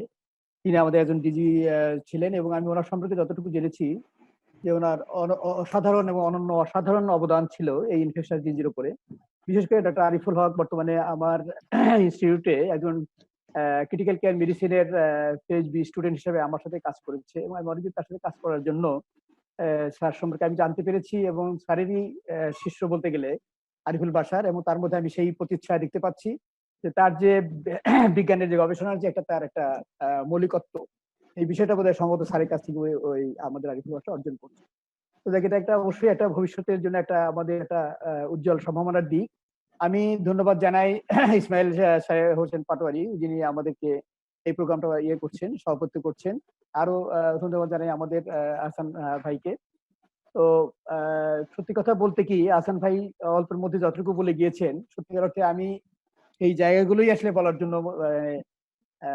চিন্তা করছিলাম যে একটা বিশাল একটা জায়গা ইনফেকশাস ডিজিজ, যেটা সবচাইতে অবহেলিত অবস্থার মধ্যে বর্তমানে বাংলাদেশে আছে। আমাদের দেশে অন্যান্য জায়গা থেকে, আমি বিশেষ করে ক্রিটিক্যাল কেয়ার সার্ভিসে লাস্ট 20-22 বছর ধরে কাজ করছি একটানা, এবং ডেডিকেটেড ওয়েতে কাজ করছি। যদিও আমার ব্যাকগ্রাউন্ড অ্যানেস্থেসিওলজি, কিন্তু আমি কাজ করছি ক্রিটিক্যাল কেয়ারের ফিল্ডে ফর লাস্ট 22 ইয়ার্স। এবং করতে গিয়ে আমার যেটা তিক্ত অভিজ্ঞতা হয়েছে, বাসার আমার সাথে শেয়ার করবে, এবং আরবার খুব ভালোভাবে জানে যে আমি ইনফেকশন নিয়ে কতটা ওরিড, আইসিইউতে ইনফেকশন নিয়ে কতটা ওরিড, এবং আমাদের যে অ্যান্টিবায়োটিকের অ্যাবিউজ বা ডিসক্রিমিনেশন অফ অ্যান্টিবায়োটিক যে কিভাবে অপব্যবহার হয়, এটা শুধু আমার প্রতিষ্ঠান নয়, আমরা যে রোগীগুলো রিসিভ করি বলতে গেলে সেগুলো অনেকটা সেকেন্ডারি টারশিয়ারি লেভেলের রোগীগুলোকে আমরা রিসিভ করি। আমরা বিভিন্ন কর্পোরেট অথবা নন কর্পোরেট প্রাইভেট হসপিটাল থেকে আমরা সেই রোগীগুলো পাই, এবং রোগীগুলোকে যখন আমরা পাই তখন আমাদের হাতে কোনো অ্যান্টিবায়োটিকের কোনো রেজিম আমাদের হাতে আর থাকে না, কোনো অপশন আমাদের হাতে থাকে না। এটা হচ্ছে ট্রু, কারণ তারা ওখান থেকেই সমস্ত অ্যান্টিবায়োটিকের শেষ, যেটা আমাদের শেষ আশ্রয়স্থল বর্তমানে, যেটা আমরা লাস্ট 10 ইয়ার্স বা 5 ইয়ার্স ধরে আমরা ব্যবহার করছি, কলিস্টিন, সেটাও সর্বশেষ রেজিস্ট্যান্ট করে তারপরে আমাদের কাছে আসে। তো এই অবস্থাতে আমরা কোনো অ্যান্টিবায়োটিক দেওয়ার আমাদের আর কোনো সুযোগ থাকে না, যেটা আমাদের জন্য সবচেয়ে একটা বার্নিং একটা ইস্যু হয়ে দাঁড়িয়েছে। এবং এই রোগীগুলো সাধারণত অ্যান্টিবায়োটিক রেজিস্ট্যান্ট হয়ে sepsis, septic shock, ultimately mode of departure, mode of death যেটা হয়, সেটা সেপসিস হয়েই রোগীগুলো মারা যায়। সেই প্রাইমারি ডিজিজ যাই হোক না কেন, whatever might be the primary disease, this patient die due to sepsis. এভাবে আমার আর কোনো সন্দেহ নাই। 100% পেশেন্ট তারা সেপসিস ডেভেলপ করে যায়। ভেরি ফিউ পেশেন্ট মে সারভাইভ, যাদের প্রসিজার ক্যাপাসিটি একটু ভালো আছে, বডি রেজিস্ট্যান্স ভালো আছে, অথবা যাদের একটু ইয়াঙ্গার এজ গ্রুপ, এই গ্রুপগুলো ছাড়া অন্যান্য যে সমস্ত এল্ডারলি পেশেন্ট অথবা যাদের কোমরবিড কন্ডিশন, এবং আমাদের মনে রাখতে হবে আইসিইউতে যারা আসে তারা most of the patient have got comorbid disease, more than 2 or 3 diseases.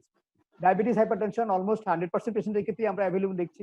এর সাথে দেখা গেল সিকেডি অথবা তার সিওপিডি অথবা আদার অন্য কোনো স্ট্রোক অথবা হেমোরেজিক অথবা মানে previous history of stroke or hemiplegia, এই ধরনের পেশেন্ট, এগুলি আমাদের কাছে সাধারণত আসে। কখনো কোনো রোগীর ক্ষেত্রে 6টা-7টা কোমরবিড কন্ডিশন নিয়ে তারা আমাদের কাছে আসছে। এই রোগীগুলোর ক্ষেত্রে আমাদের কিন্তু একটাই বার্নিং ইস্যু হয়ে দাঁড়ায়, সেটা ইনফেকশন। আরিফ যেটা বলেছে, বারবার করে যেটা দেখাতে চেষ্টা করেছে, বিভিন্ন প্রাইমারি ডিজিজ যেগুলো নিয়ে আসে, ফাইনাল তার মানে তার যে ডিজিজ প্রসেস সেটা হলো সেপসিস, এবং সেটা দেখা যাচ্ছে আমাদের এখানে ব্যাকটেরিয়াল ইনফেকশন, যেটা হচ্ছে হসপিটালাইকট ইনফেকশন। ফর লাস্ট 5 ইয়ার্স আমরা যেটা স্টাডিতে দেখেছি, অ্যাসিনোব্যাক্টার এখানে আমাদের সবচেয়ে বেশি, এবং it is resistant to colistin, almost 20% resistant to colistin. এবং অ্যাসিনোব্যাক্টার 5 বছর ধরে আমাদেরকে ওখানে most prevalent organism is acinetobacter. ফলে দেখা যাচ্ছে যে এই রোগীগুলি আমাদের এখানে সবচেয়ে বেশি আসছে, এবং তাদের mortality is very high. Last COVID এর ক্ষেত্রে আমরা যেটা 8 মাস ধরে আমাদের যে এক্সপিরিয়েন্সটা ডেভেলপ করেছে, আমাদের এই 8 মাসের ভিতরে দেখা যাচ্ছে যে এই রোগীগুলো কোভিড-19 নিয়ে তারা সিভিয়ার ফর্মে আমাদের কাছে আসছে, এবং তাদের কোমরবিড কন্ডিশন তাদের অনেক বেশি। সেই রোগীগুলোকেও আমরা সেকেন্ডারি ব্যাকটেরিয়াল ইনফেকশন হয়ে আলটিমেটলি মারা যাচ্ছে। এটাও কিন্তু আমাদের একটা ফাইট। এই অবস্থাতে আমাদেরকে ইনফেকশনের যে অন্যান্য দিকগুলো, সেগুলো তো আমাদের কাছে, যেগুলো আরিফুল বাসা আজকে বিস্তৃতভাবে যেগুলো আমাদের বলেছে, সেগুলো তো আমাদের দেখার সুযোগ হয় না। যেমন আমাদের এখানে র্যাবিস আমাদের কোনোভাবে, আমরা টিটেনাস করে ম্যালেরিয়া আমরা কোনোভাবে আমরা ইন্টারডিউ করতে পারছি না। টিউবারকুলোসিস নিয়ে যে সুযোগগুলো হয়তো কোএক্সিস্টিং ডিজিজের টিউবারকুলোসিসের সাথে আসছে, but it is not the primary disease. এই রোগগুলো আমাদের কাছে আসে। এছাড়াও যেগুলো এর আগের যে ভাইরাস ইনফেকশন, যেগুলো মার্স করোনা অথবা সার্স করোনা, এগুলো আমরা পেয়েছি, তবে কম সংখ্যায়, দিতে কম। এবং কোনো রোগী কিন্তু আমাদের এখানে সার্ভাইভ করতে পারেনি due to either primary disease or due to some secondary bacterial infection. এছাড়া আমরা নিপা পেশেন্ট, যেটা আরিফুল বাসা বলেছে, আমরা নিপা পেশেন্ট, একটা পেশেন্টকে অনেকটাই আমরা তাকে চেষ্টা করেছিলাম, 1 মাস এই রোগীটিকে আমরা সার্ভাইভ করাতে পেরেছিলাম, কিন্তু আনফরচুনেটলি 1 মাস পরে এর অবস্ট্রাকশন হয়ে, কোনো কারণে মেকানিক্যাল অবস্ট্রাকশন হয়ে পেশেন্টকে আমরা আর সার্ভাইভ করাতে পারিনি, patient died due to Nipah. এই যে আমাদের অবস্থাটা, এই সব কিছু মূলে আমাদের কাছে মনে হয়েছে যে ইনফেকশন কন্ট্রোলের এই জায়গাটাকে আমাদেরকে আরো বেশি কাজ করতে হবে, এবং অ্যান্টিবায়োটিক স্টুয়ার্ডশিপ এবং অ্যান্টিবায়োটিক এই জায়গাগুলো আমাদেরকে ন্যাশন ওয়াইড, এটা এক জায়গায় করলে হবে না, এটা এমন একটা প্রবলেম যেটা ন্যাশন ওয়াইড কাজ করতে হবে। এবং এটার জন্য আমার কাছে মনে হচ্ছে যে একটা বড় একটা ন্যাশনাল লেভেলে একটা টাস্ক ফোর্স ধরনের কিছু একটা দরকার, যারা এটাকে নিয়ন্ত্রণ করতে পারে। প্রত্যেকটা ইনস্টিটিউটে তাদের ইনফেকশন কন্ট্রোল টিম থাকবে, দ্যাট ইজ ট্রু, বাট এই টিমকে গাইড করবে একটা ন্যাশনাল একটা টাস্ক ফোর্স লেভেলে একটা অর্গানাইজেশন, যাদের সর্বময় ক্ষমতা দেওয়া থাকবে যে কোন অ্যান্টিবায়োটিক কোথায় কখন ব্যবহার করতে হবে। এবং কিছু অ্যান্টিবায়োটিক আছে যেগুলো আমাদেরকে অবশ্যই রিজার্ভ আছে ফর দ্য আইসিইউ। ইভেন এখন আমরা দেখছি যে মেরোপেনেম, যেটা সবচেয়ে মোস্ট কমনলি ইউজ করা হচ্ছে, এটা গ্রামে গঞ্জে প্রত্যন্ত অঞ্চলে কুয়াকরাও এখন ব্যবহার করছে। খুবই আনফরচুনেট যে মেরোপেনেমের মতো একটা ড্রাগ, যেটা কার্বাপেনেম গ্রুপের একটা ড্রাগ, যেটা লেটেস্ট ড্রাগ, যেটা এবং এটা ওয়াইড স্প্রেড সবচেয়ে বেশি যেটা কাভারেজ আছে, antibiotic coverage, both gram negative এবং gram positive, except very few 1-2 organism, কেউ আজকে গ্রামে গঞ্জে প্রত্যন্ত অঞ্চলে ব্যবহার করে, যেটা আমাদের জন্য খুব দুর্ভাগ্যজনক। সেক্ষেত্রে আমাদের হাতে আর কোনো কোনো অ্যামুনিশন আর থাকে না যে আমরা কিভাবে এটা কন্ট্রোল করবো। আর আরেকটা ব্যাপার হলো যে এই ডিজিজ এই ইনফেকশাস ডিজিজের এই যে আমাদের যে সোসাইটি যারা আজকে এটা কর্মকাণ্ড করছেন, আমি অত্যন্ত খুশি হয়েছি যে আজকে আমাকে এই জায়গা থেকে একটু থাকার সুযোগ দেওয়া হয়েছে। আই এম ফরচুনেট যে আজকে এই প্ল্যাটফর্মে আমি একটু দেখতে পারলাম, আসতে পারলাম যে যারা এটা কাজ করছে তাদেরকে অন্তত চিনতে পারছি। কিন্তু আনফরচুনেটলি যে আমাদের এই আইসিইউতে সবসময় একটা আইসোলেটেড অবস্থাতেই কোনো ইনফেকশাস ডিজিজ কন্ট্রোল প্রোগ্রামের ভিতরে বা কোনো ন্যাশনাল ওয়াইজ অথবা যে ফোরামগুলোতে আমরা কখনোই ঢুকতে পারি না। আমি এটা অনেকবার বলেছি যে ইনফেকশন ডিজিজ নিয়ে যারা কাজ করেন তাদের সাথে আমার একটু পরিচিত হওয়া দরকার। যে আমি তো এটা নিয়ে কাজ করতে চাই এবং আমার এই জায়গাগুলোতে আমার বিগত 10-12 বছর ধরে আমি তাদের বিদেশিদের সাথে কাজ করছি, কিন্তু আমি কোনোদিনই এই জায়গাগুলোতে আমি প্ল্যাটফর্মগুলোতে আমি আসতে পারি না।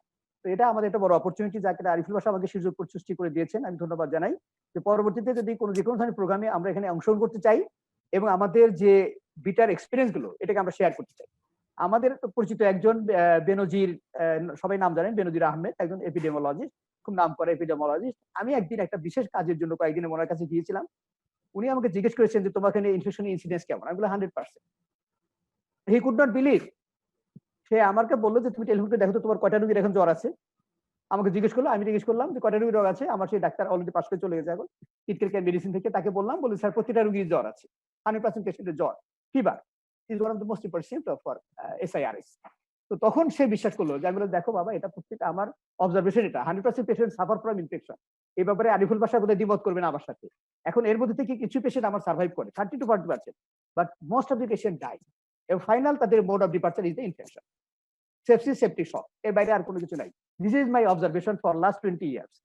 এই জায়গাটাকে যারা আমার এখানে যারা মুরব্বী যারা আছেন বা যারা এখানে এক্সপার্ট যারা আছেন, আমি আসলে হোল স্পেকট্রাম নিয়ে কখনো কাজ করার সুযোগ হয় না আমার, যেহেতু আমি ছোট্ট একটা জায়গায় আইসিইউতে কাজ করি। স্পেসিফিক কিছু অর্গানিজমের আমাদের ওখানে প্রিভিলেন্স এখানে বেশি, ওগুলোর এগেইনস্টে অ্যান্টিবায়োটিক কি দিব না দিব ওটা নিয়ে আমাদের একটু চর্চা গবেষণা করার সুযোগ তৈরি হয়।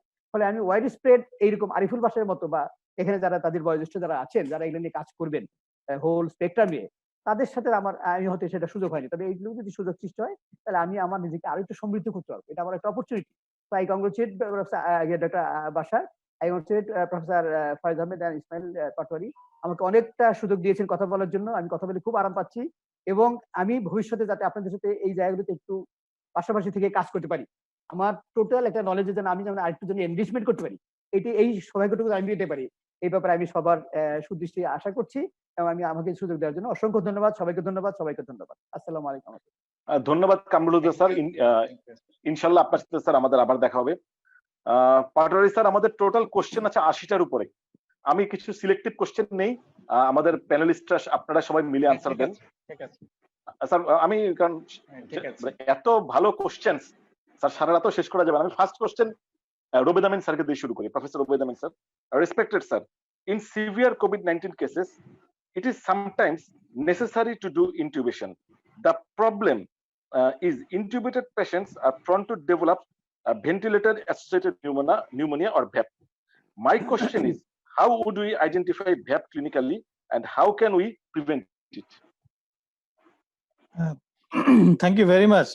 প্রথমত আমি ধন্যবাদ জানাচ্ছি আজকে BSITD কে সুন্দর অনুষ্ঠানের জন্য। First of all thank you very much our chairman Professor Dr. Ismail Patwari sir. They are very learned panelists, especially to mention to our own teacher Professor Mohammad Abul Faiz and Professor Najmul Hasan sir. আমি প্রথমে ধন্যবাদ দিব doctor Ariful বাশারকে for such an extraordinary and brilliant presentation on a very difficult topic.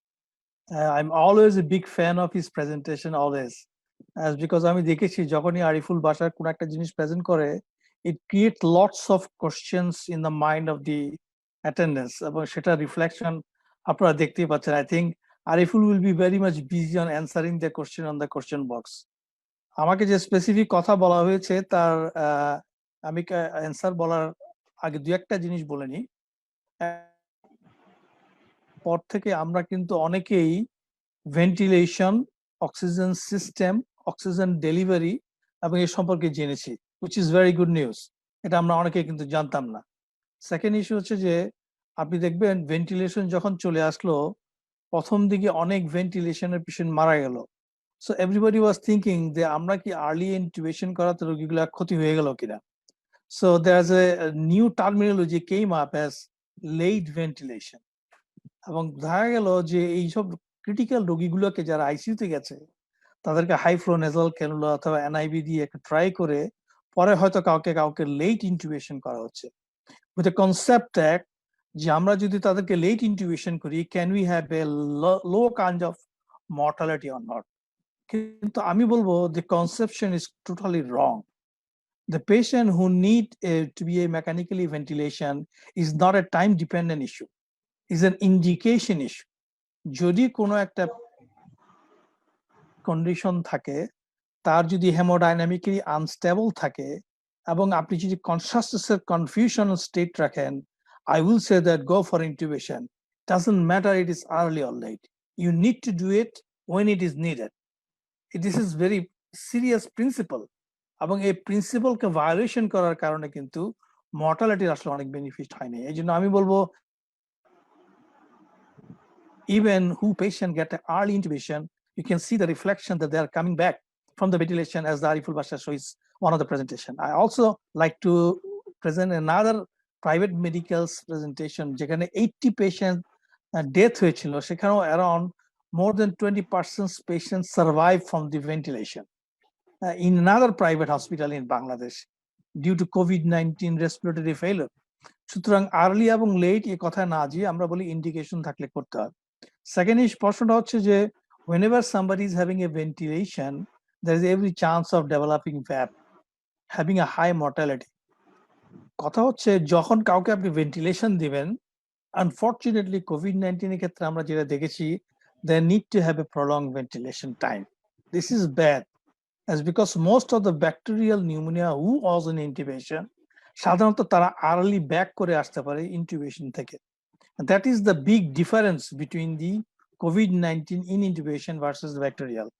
So ভ্যাপের সম্ভাবনা থাকবে, is always dangerous, কিন্তু আপনারা খেয়াল করে থাকবেন WHO statements অথবা আদার্সে even for the severe এবং critical COVID-19 ক্ষেত্রেও secondary bacterial infectionের মাত্রা it's only 7.8% to 8%.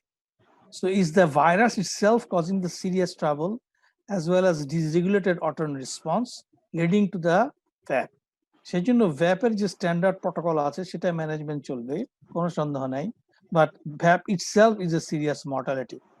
আমি বাংলাদেশের আইসিইউতে যে ইনফেকশন হয় এটা রিলেটেড আর্টিকেল গুলোকে খোঁজার চেষ্টা করছিলাম। একটা ক্রিটিক্যাল কেয়ার মেডিসিনের একটা আপনারা জানেন জার্নাল আছে, ওই জার্নালে 2013 সাল থেকে 2020 সাল নাগাদ আপনারা যদি দেখেন আপনারা সারপ্রাইজ হয়ে যাবেন যে ইনফেকশাস ডিজিজ রিলেটেড আর্টিকেলের সংখ্যা হার্ডলি 12 থেকে 13টা। এটা হচ্ছে শুধু original article. There are so many cases that has been given, কিন্তু অরিজিনাল আর্টিকেলের সংখ্যা খুব কম। সেখানে ভ্যাপের যে রেজাল্টসটা আমি দেখেছি, the mortality is very high, around 44-45%. I think it will not be very much variable against the COVID-19. So ভ্যাপের যে standard management সেটা চলবে, কিন্তু I'm afraid যদি COVID-19 এর উপর দিয়ে ভেন্টিকুলার আপনার ভ্যাপ হয়ে যায় কারো ventilator assisted, the mortality will be very high. Sir একটা প্রাসঙ্গিক কোশ্চেন স্যার সাথে, sir in COVID-19 which bacteria are commonly identified as secondary infections? আমি আবারও বলি যে আমাদের ক্ষেত্রে যেসব স্টেটমেন্টস গুলো WHO এবং বড় বড় জায়গা থেকে আসছে, সেকেন্ডারি ব্যাকটেরিয়াল ইনফেকশনের পার্সেন্টেজ ছিল অনলি 8%, এবং যেসব অর্গানিজমস গুলোকে ওরা আইডেন্টিফিকেশন করার চেষ্টা করলো, the commonest was found to be have gram negative and then the staphylococcus. আমি একটা জিনিস সবাইকে একটু বলি, একটা হচ্ছে দেখেন আমাদের শিক্ষকদের মধ্যে professor M A Foyez sir, Nazmul sir, Ismail Patwari sir, ওনারা আমাদের শিক্ষক। আমাদেরকে কি শিখিয়েছেন ওনারা শিখিয়েছিলেন একটা ইম্পর্টেন্ট জিনিস, for the bacterial infection there is a antibiotic ladder. আমরা আমাদের জেনারেশনে অ্যান্টিবায়োটিক ল্যাডারটা ভুলে গেছি। We should must follow this antibiotic ladder. এই ল্যাডার ফলো না করার কারণে আজকে দেখেন কিছুক্ষণ আগে আইসিইউ স্যার কি অত্যন্ত সুন্দরভাবে বলেছেন যে ইভেন ফর দ্য গ্রামে গঞ্জেও ম্যারোপেনাম ব্যবহার করছে।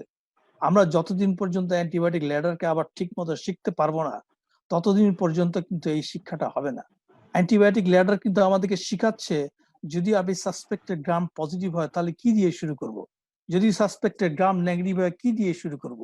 এই ল্যাডারটা তো আসলে একটা একটা স্টেপ করে উপরে যাওয়ার কথা। সেই উপরে গিয়ে যখন আপনি স্ট্যাফিলোকক্কাস ধরবেন তখন এমআরএস এর জন্য ভ্যানকোমাইসিন, লিনোজোলিড যাওয়ার কথা। আই এম অ্যাফ্রেড ল্যাডার আমাদের আছে, আমরা ল্যাডারের উপর থেকে নিচে নামছি, সরি টু সে। এবং কোভিড-19 এর জন্য যদি স্পেসিফিক্যালি বলতে হয়, আপনি দেখবেন মাইল্ড থেকে মডারেট ইলনেসের জন্য কোনো রকম অ্যান্টিবায়োটিকের কথা বলা নেই। মডারেট ইলনেসের ক্ষেত্রে শুধু লেস দেন 5 ইয়ার্স এবং মোর দেন 65 ইয়ার্সে WHO একটা স্টেটমেন্ট ছিল, if you want to give some antibiotic, it should be a simple antibiotics having a very narrow spectrum. যেগুলো রিকমেন্ডেশনের কথা বলা হয়েছিল তার মধ্যে ছিল অ্যামক্সিসিলিন, ক্লাভোলিনিক অ্যাসিড এবং doxycycline, as because they can cover the Staphylococcus, Streptococcus and many other gram-negative organism rather than very narrow spectrum. এবং যদি এই পেশেন্টস গুলো সিভিয়ার থেকে ক্রিটিক্যাল হয়ে যায় তখনই কিন্তু বলা হয়েছিল একটা ব্রড স্পেকট্রাম অ্যান্টিবায়োটিকের কথা, যেটা আমাদের ন্যাশনাল গাইডলাইনেও আমরা বলার চেষ্টা করেছি। Are we following this? Is any physician in Bangladesh or around the Southeast Asia region are following this for COVID-19? Sorry to say that even for the bacterial infection আমরা যে পরিমাণ অ্যান্টিবায়োটিক ব্যবহার করেছি তার চেয়ে বেশি পরিমাণ ব্যাকটেরিয়াল এই ভাইরাল নিউমোনিয়াতে আমরা বেশি ব্যবহার করছি। সরি টু সে দ্যাট, কিন্তু আমাদেরকে এই ল্যাডারে আবার ফেরত আসতে হবে ফর শিওর। চমৎকার sir answer session. Professor M A Foyez স্যারের কাছে একটা কোশ্চেন, ডক্টর জাভেদ মাহমুদের question, sir how can I separate the overlapping signs symptom of dengue shock syndrome and COVID-19 infection? Recently আমাদের স্যার একজন ডাক্তার ইন্তেকাল করেছেন, ডাক্তার জাহিদুর সুমন। তার যেটা বলা হচ্ছিল স্যার প্রথমে কোভিড ছিল, তারপর ডেঙ্গু হেমোরেজিক ফিভার ছিল। এই ব্যাপারটা আপনার স্যার কোশ্চেনটার ব্যাপারে আপনি কিছু বলেন স্যার, যদি এটা ওভারল্যাপ হতে পারে কিনা বা হলে কিভাবে আমরা সেপারেট করব?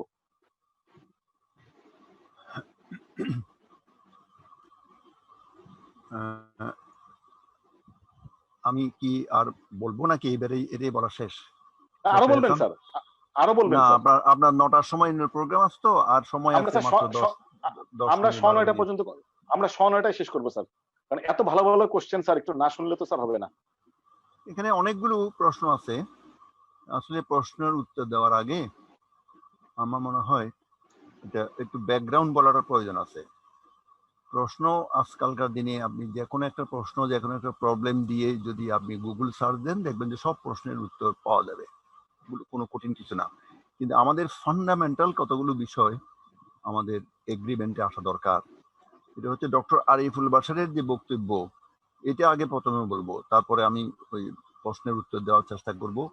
যে ওভারল্যাপিং ডেঙ্গি এবং কোভিড, কোভিড এবং ডেঙ্গি আমাদের আসলে এই যে ওভারল্যাপিং বলছেন আপনি এই জন্য, যেহেতু বাংলাদেশে তো কোভিড যেখানে আউটব্রেক, প্যান্ডেমিকের অংশ হিসেবে আউটব্রেক হলো, একই সময়ে আমাদের এখানে তো ডেঙ্গি একটা ইলনেস, ডেঙ্গি ছাড়া আরো অসংখ্য ইনফেকশাস ডিজিজ আছে।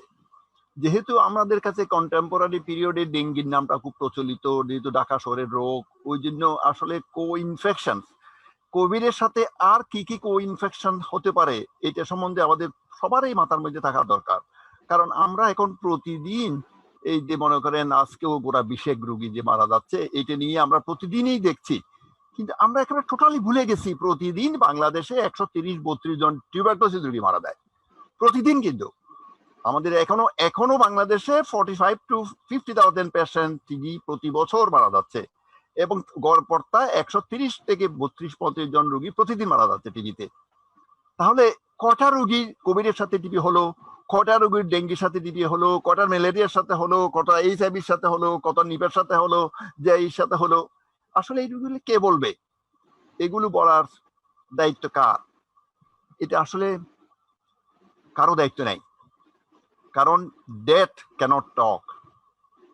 একটু আগে ডক্টর আরিফুল বশর যে বক্তব্যগুলি বলছে, আমি শুধু খেয়াল করছিলাম যে আমাদের যদি আমরা এমডিআর টিবির কথা বলি, জাপানিজ এনকেফালাইটিসের কথা বলি, ও বলছে যে 1/3 পেশেন্ট মারা যায়, 1/3 পেশেন্ট ক্রিপলিং ডিসেবিলিটি হয়। আসলে বাংলাদেশে কি জেই নামে কোনো রোগ আছে আদৌ? আমরা কি কোনো সময় বলি এগুলো? বা আমাদের যারা বলার কথা, এখন আমরা একটা টার্মিনোলজি শুনেছি সবাই, এখন whole of society approach, whole of community approach, এর টার্মিনোলজিগুলো শুনতেছি, কিন্তু এগুলোর অর্থ কি আমি ঠিক আসলে অনুধাবন করতে পারি না। হোল অফ দিস সোসাইটি তো চিন্তা করছে কোভিড নিয়ে।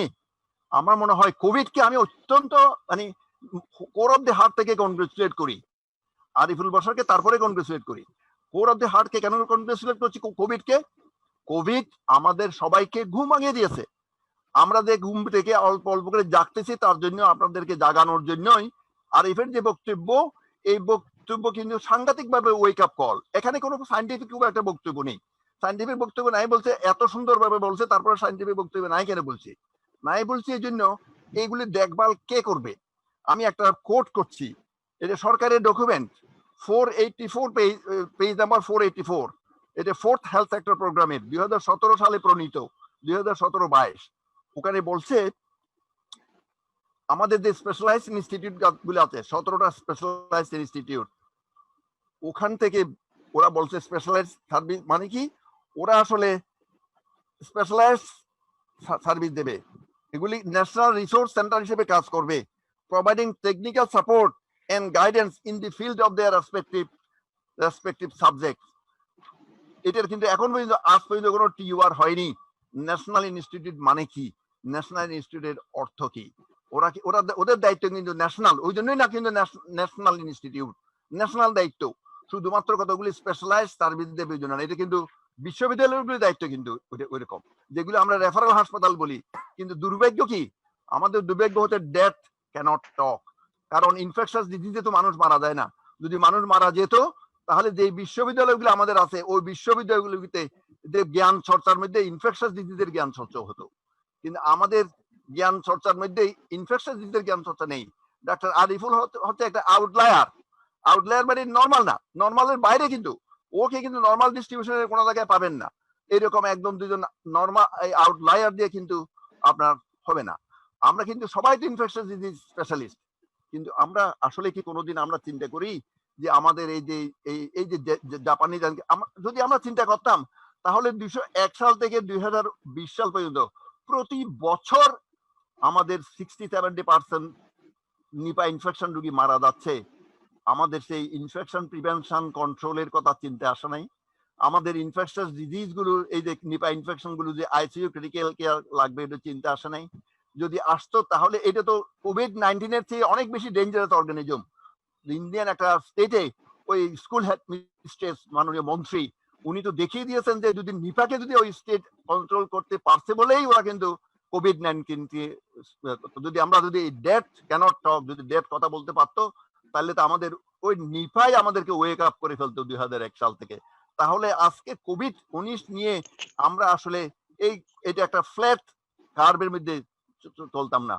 এবং এটা বাংলাদেশ হচ্ছে এটা একটা প্রমাণিত দেশ, যেখানে এগুলি অবশ্য বলা অনেক সময় ঠিক হবে না।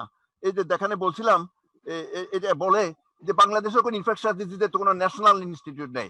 আসলে ন্যাশনাল ইনস্টিটিউট নাই, কারণ ন্যাশনাল যদি এগুলি ইনস্টিটিউট আছে, ওরা ন্যাশনাল করতে পারছে না। যেটা আছে এটাও আবার আউটলায়ার, ওই ইনস্টিটিউটে আউটলায়ার, এটা ঢাকাতে না। সব ইনস্টিটিউট গুলি, ন্যাশনাল ইনস্টিটিউট গুলি কিন্তু ঢাকাতে। এটা আছে, কিন্তু এটার নামও কিন্তু আবার ন্যাশনাল নয়। এটা কিন্তু এটা অনেকেই মনে করে এটা তো ন্যাশনাল না, যেটা নামই হচ্ছে বাংলাদেশ। বাংলাদেশ মানে ন্যাশনাল না। এটা যেহেতু Bangladesh institute of tropical infectious diseases, ওইটাকে স্ট্রেংথেনিং করার কথা নাকি বলা ছিল ওই 485 পেজে। ওখানে কিন্তু 485 বলা আছে strengthening of Bangladesh institute of tropical and infectious diseases. কিন্তু আমি এটা যখন কস্টিং দেখেছি, কস্টিং এর মধ্যে কিন্তু আমি কোনো জিরো, কোনো কিছু দেখি নাই। কারণ ইনফেকশাস ডিজিজ তো রেবিস, আরিফ বলেছে এটা হিউম্যান রাইট বেসড অ্যাপ্রোচ। কিন্তু আপনার দেশ, যেখানে আপনি মধ্যম আয়ের দেশ হয়ে গেছেন, আপনার দেশে রেবিস পেশেন্ট গুলো মারা যাওয়ার কোনো জায়গা আপনি দেবেন না, তার জীবনে ডায়াগনোসিস করার কোনো সুযোগ দেবেন না। ইমিউনোফ্লোরেসেন্স মাইক্রোস্কোপ কিনা হয়েছিল আজ থেকে 5 বছর আগে রেবিসের ডায়াগনোসিসের জন্য, কিন্তু এটা কোন জায়গায় বসাবে, এই বসানোর জন্যই আজ পর্যন্ত এটা বসানো হয়নি। ওটা কিন্তু মারা যাচ্ছে রেবিদের, এটা এই যে হাসপাতালে না, বাড়িতে। আমি এখন থেকে কয়েক বছর আগে আর কি 1995 সালে ভেলোর খ্রিস্টিয়ান মেডিকেল কলেজে ডাক্তার আনান্দ জাকারিয়ার কাছে আমি গেছিলাম, ওই সিলেটের প্রফেসর সহ। আমরা একটা ট্রিপে গেছিলাম। ওখানে আমি বলছি আমি ওনাদের ওয়ার্ড গুলি দেখবো। উনি আমাকে সকাল 8টা থেকে শুরু করে 5টা পর্যন্ত ওনাকে ঘুরে রাউন্ড দিলেন, ওনার ইউজুয়াল রাউন্ড। 5টার সময় রাউন্ড শেষ করে তো উনি আমাকে তখন ইন্টেনসিভ কেয়ার ইউনিটে নিয়ে গেলেন, সেই 95-96 সালে। তো আমি তো টিটানাস রোগী দেখে সারপ্রাইজ। আমি ওকে জিজ্ঞেস করছিলাম যে আপনি যে টিটানাস রোগী এখানে রাখছেন এই যে জেনারেল আইসিইউতে, বলে যে দে আর হিউম্যান বিইং, এবং এইগুলোর মোড অফ ট্রান্সমিশন এখানে তো হবে না, এটা এই আইসিইউতে তো এটা ট্রান্সমিশন হবে না। আমরা কি কল্পনা করতে পারি ইনফেকশাস ডিজিজ গুলো সাধারণ আইসিইউতে কোনো জায়গাতে স্থান পাবে? কল্পনা করার সুযোগ আছে? আমার মনে হয় এখন ইনফেকশাস ডিজিজ আইসিইউতে আমাদের জন্য কত রেলেভেন্ট এটা আরিফের প্রেজেন্টেশন থেকে শুধুমাত্র ব্যাপ্তি থেকে আমরা বুঝতেছি। সেই আমরা বলি এই যে এইচআইভি ইনফেকশন বলি, আইভি ড্রাগ ইউজের কথা বলি, টাইফয়েডের কথা বলি, মিজলসের কথা বলি, ল্যাপটোর কথা বলি, মেলিয়ডের কথা বলছি। খুব সুন্দর একটা প্রশ্ন আসছে যে মেলিয়ড যে আমাদের দেশে কেন এখানে আসলো? মেলিয়ড এখানে আসছে না, মেলিয়ড আপনি চোখে দেখতেছেন যেহেতু আপনার চোখে দেখার চোখ খুলে গেছে। কারণ মেলিয়ড যে দেশে আবিষ্কার হয়েছিল ওই দেশটা হচ্ছে আপনার আমার দেশ। এই দেশে প্রথম মেলিয়ড আবিষ্কার হয়েছিল। এখান থেকে রোগটা নিয়ে 3 মাস পরে যখন ইউরোপে গেছে তখন প্রমাণিত হয়েছে সে এই রিজিয়ন থেকে নিয়ে গেছে এবং এখানে যে মেলিয়ড আছে তার প্রথম থেকে আছে। কিন্তু আমরা তো আসলে বুঝেই গেছি, আমরা জানি না যে বাংলাদেশে মেলিওডিওসিস সেপসিস নিয়ে কত রোগী মারা যায়। আমরা তো আসলে টিবির কথা বলছেন তো, আমি একটা টিবি হাসপাতালের কথা জানি, ওরা 150 থেকে 200 এমডিআর টিবি ট্রিটমেন্ট করে, 150 থেকে 200, এবং এই রোগীগুলো অনেকগুলো রোগী মারা যায় কারণ ওই টিবি হাসপাতাল তো ওইখানে তো আর অন্য টিবিসের আর কোনো পরীক্ষা হয় না। যদিও বা এখন আমরা টিবির এমন একটা টেস্ট যেটা গ্রাম পর্যায়ে হচ্ছে তার টিবিও আছে কিনা, রেজিস্ট্যান্ট টিবি আছে কিনা। আমাদের তো কোনো কালচারই নেই টিবি না, অন্য কোনো ইনফেকশনের কালচার করার কোনো কালচারই নেই। কিন্তু এখানে টিবিতে কিন্তু আমরা টিবি ডায়াগনোজ করতে পারি, এমডিআর টিবি ডায়াগনোজ করতে পারি। এটা কিন্তু আনইমাজিনেবল অন্য কোনো ইনফেকশনতে।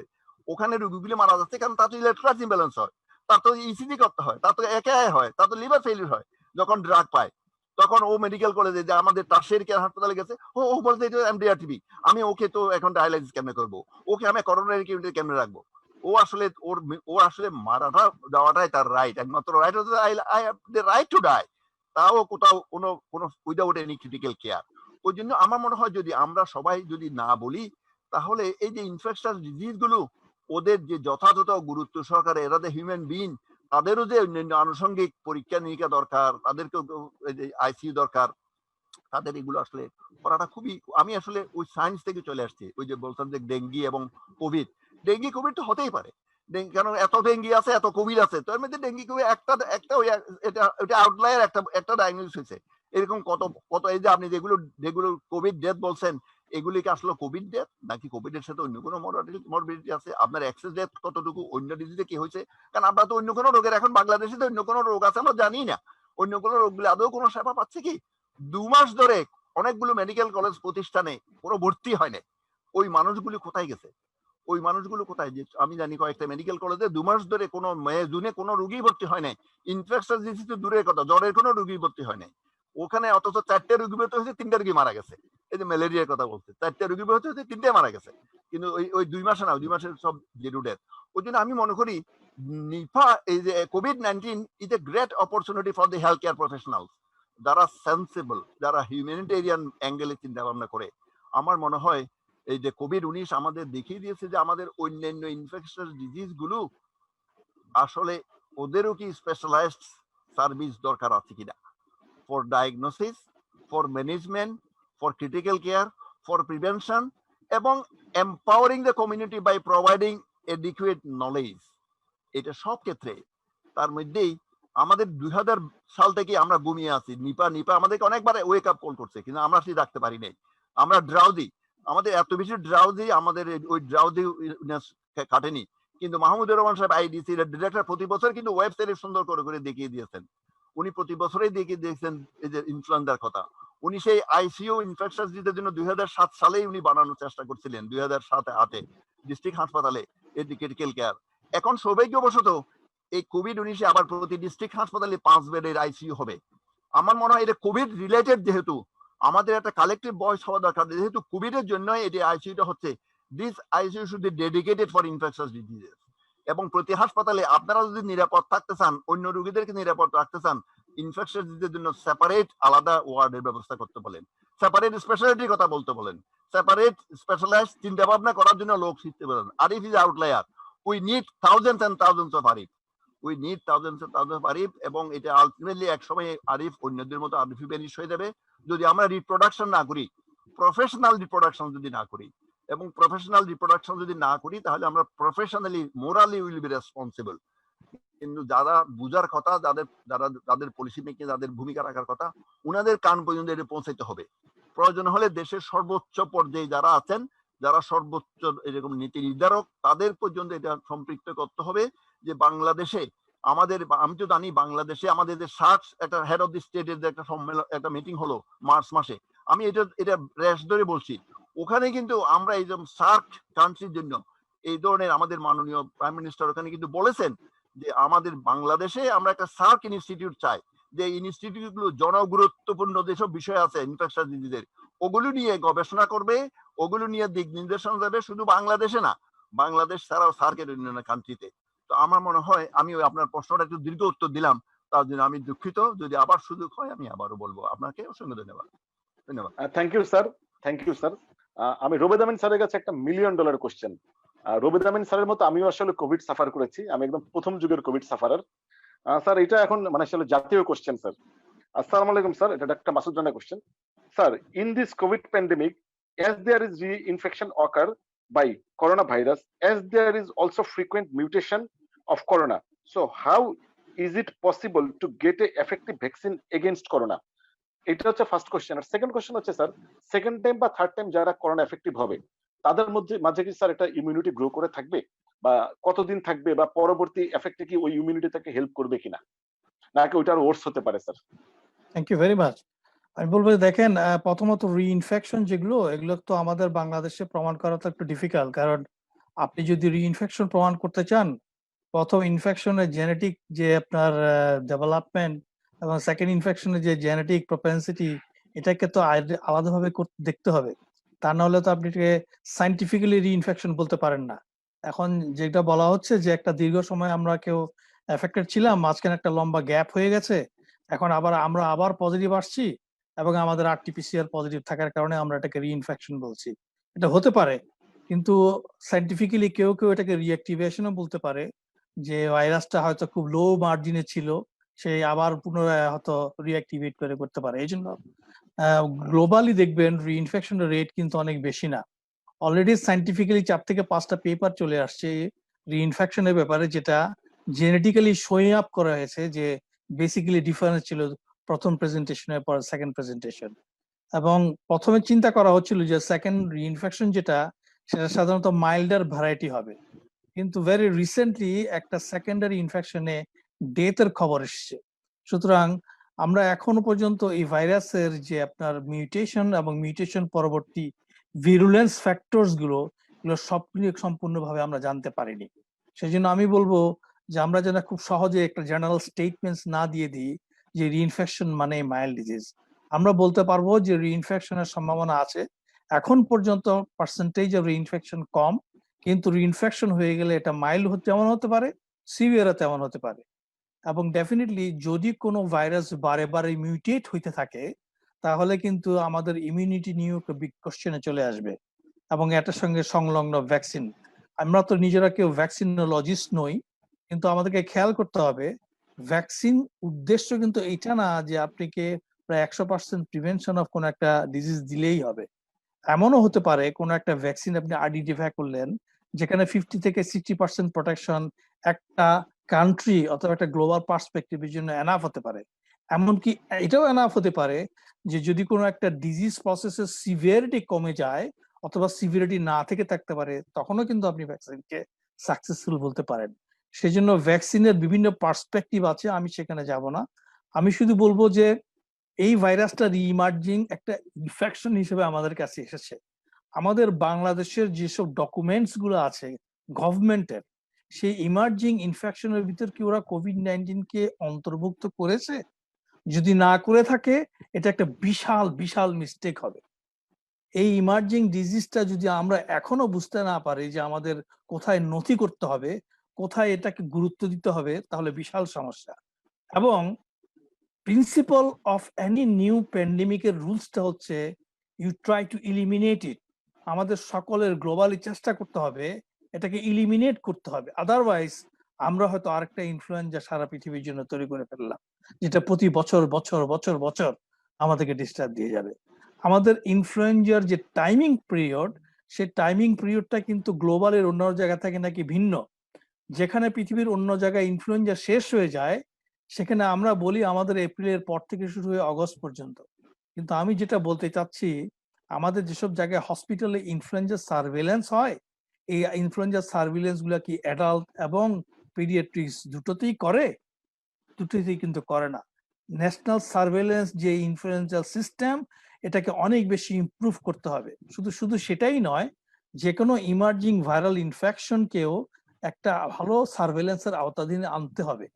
একজন ক্লিনিশিয়ানের কাছে একজন রোগী প্রথম যান, যিনি প্রথম ইন্টারেস্টটা শো করতে পারেন। কিন্তু আপনারা দেখবেন যে এই যে ক্লিনিশিয়ানদের ইন্টারেস্ট দেখানো হচ্ছে একটা নতুন ভাইরাস অথবা একটা নতুন ইনফেকশন এজেন্টের জন্য, সার্ভেলেন্স টিমের সঙ্গে তাদের কিন্তু আসলে কোঅর্ডিনেশন ভালো হচ্ছে না। এই জায়গাগুলোতে আমাদের অনেক বেশি কাজ করতে হবে। আমি আরেকটা ছোট্ট বিষয় নিয়ে বলবো যে কমিউনিকেবল ডিজিজ এবং নন কমিউনিকেবল ডিজিজ, এই দুটার যে একটা জোড়ো বন্ধন আছে, এই বন্ধনটাকেও কিন্তু আপনার সবচেয়ে বেশি দেখিয়ে দিয়েছে কোভিড-19।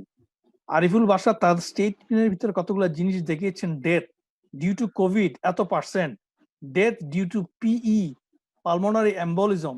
কিন্তু খেয়াল করে দেখবেন যে কোভিডের কমপ্লিকেশন হিসেবে কি পিই ছিল? কোভিডের কমপ্লিকেশন হিসেবে কি মায়োকার্ডিয়াল ইনফার্কশন ছিল? কোভিডের কমপ্লিকেশন হিসেবে কি স্ট্রোক ছিল? তাহলে সংখ্যা কিন্তু আরো বেড়ে যায়। এবং আমরা কিন্তু stroke, myocardial infarction, myocarditis traditionally এগুলোকে নন কমিউনিকেবল ডিজিজের মধ্যে ফেলি। তাহলে দেখেন আমরা একটা ইনফেকশাস ডিজিজের মাধ্যমে কি নন কমিউনিকেবল ডিজিজের সংখ্যাও বাড়িয়ে দিচ্ছি? এটাও কিন্তু আমাদেরকে মাথায় রাখতে হবে। There are so many questions that has arises after this COVID-19 infection. Thank you sir. আমি স্যার এখন ডক্টর আরিফুল বাশারের কাছে লাস্ট কোশ্চেন করব, আর আমি অনুরোধ করব professor Ismail Patwari sir, professor Obaid Amin sir, professor M F Foyez স্যারকে। চ্যাট বক্সে তো প্রশ্নের সয়লাভ হয়ে গিয়েছে। আপনারা যদি মনে করেন কোনো স্পেসিফিক কোশ্চেন যেটা আনসার করা দরকার, সেটা আপনারাই নিজের আনসার করবেন। কারণ আমি আসলে স্যার এখন এত কোশ্চেন সব মিলিয়ে 80-90টা আমি আসলে স্যার আর গোথ্রু করতে পারছি না। আমি অপারগ। আপনাদের ডক্টর এহসান, আপনি যদি সম্ভব হয়, এখানে সবাই কিন্তু আরিফুল বাশার, সবার নাম কিন্তু আরিফুল বাশার হয়ে গেছে। তো এখানে একজন আরিফুল বাশার দেখছি, প্রফেসর রিদওয়ানুর রহমান। যদি আপনার যদি অপরচুনিটি হয়, please request him to make some comment. Thank you. Ridwanur Rahman sir কি আছেন? আছে। হ্যাঁ, রিদওয়ান স্যারকে আমি এই কোশ্চেনটা পরে রিদওয়ান আরিফুল বাশারের মধ্যে ঢুকে গেছে, কোন একটা ডক্টর আরিফুল বাশারের মধ্যে ঢুকে গেছে। ঠিক আছে স্যার, বের করবো স্যার ইনশাআল্লাহ। ডক্টর আরিফুল বাশার, আপনার কাছে এই কোশ্চেনটা করে আমি রিদওয়ান স্যারের কাছে যাব। আসলে অনেক কোশ্চেন ছিল তো। কোশ্চেন হচ্ছে, sometime we find patients both bacterial sepsis with concomitant fungal cause, how can we approach this patient? সাথে আরেকটা কোশ্চেন আছে ডক্টর হিমেলের, why there is no pre exposure vaccination of rabies? দ্বিতীয় কোশ্চেনটা থেকে আসি। ধন্যবাদ। প্রি এক্সপোজার ভ্যাকসিনেশন কিন্তু আছে, এবং আপনারা জানেন যে যারা আমাদের দেশে, বাংলাদেশে বিদেশ থেকে আসে, তারা কিন্তু সবাই এই ভ্যাকসিনেশন শিডিউলটা নিয়ে আসে। এটা কিন্তু 3টা ডোজের একটা শিডিউল আছে pre exposure vaccination. Pre exposure ভ্যাকসিনেশনের সুবিধা হচ্ছে যে প্রি এক্সপোজার যদি ভ্যাকসিনেশন তার করা থাকে, তার বডিতে একটা ইমিউনিটি থাকে। ওই ইমিউনিটিটা হয়তো অপটিমাম লেভেলে নাও থাকতে পারে, সেই জন্য তার আরআইজি নিডটা কিন্তু কমে যায়।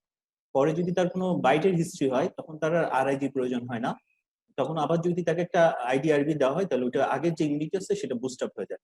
সেই জন্য প্রি এক্সপোজার ভ্যাকসিনেশন একটা ভালো গুরুত্ব আছে। কিন্তু যদি ক্যাটাগরি 3 বাইট হয়, মানে যদি প্রি এক্সপোজার কোনো ভ্যাকসিনের হিস্ট্রি না থাকে, আরআইজি মাস্ট। এবং আরআইজিটা হচ্ছে যত তাড়াতাড়ি পারা যায় ততই দেওয়া ভালো পেশেন্টের জন্য। দ্বিতীয় কোশ্চেন যেটা হচ্ছে যে ব্যাকটেরিয়াল এবং ফাঙ্গাল ইনফেকশন, আমাদের দেশে এটা খুবই ডিফিকাল্ট। কারণ আমার যে আমি খুব সংক্ষেপ করছি, কারণ রেদওয়ান স্যার আছেন মনে হয়। আমাদের দেশে আসলে ওই গ্যালাক্টোমান্নান, তারপর হচ্ছে ফাঙ্গাল কালচার করার জন্য আসলে 50 ml ব্লাডের দরকার।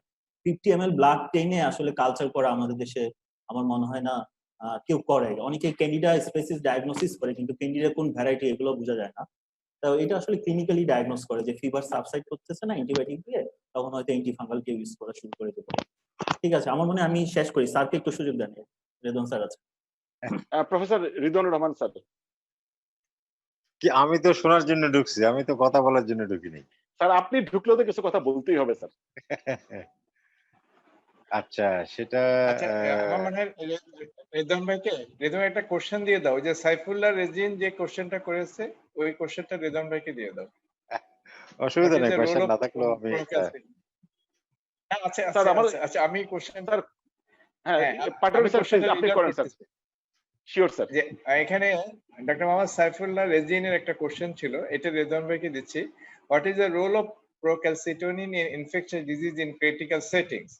How, the second question, how ABG helps in infections related critical ill patient? আরো অনেকগুলো আছে। Best empiric antibiotic therapy in critically ill patient. What is the mechanism of convulsion in cerebral malaria in critical setting? If a patient has 3 organ failure like cardiac, respiratory and renal, then to which organ we should give more emphasis for survival on priority basis in ICU? বেশ কয়েকটা question এখানে, যে কয়টা okay answer করেন আর কি।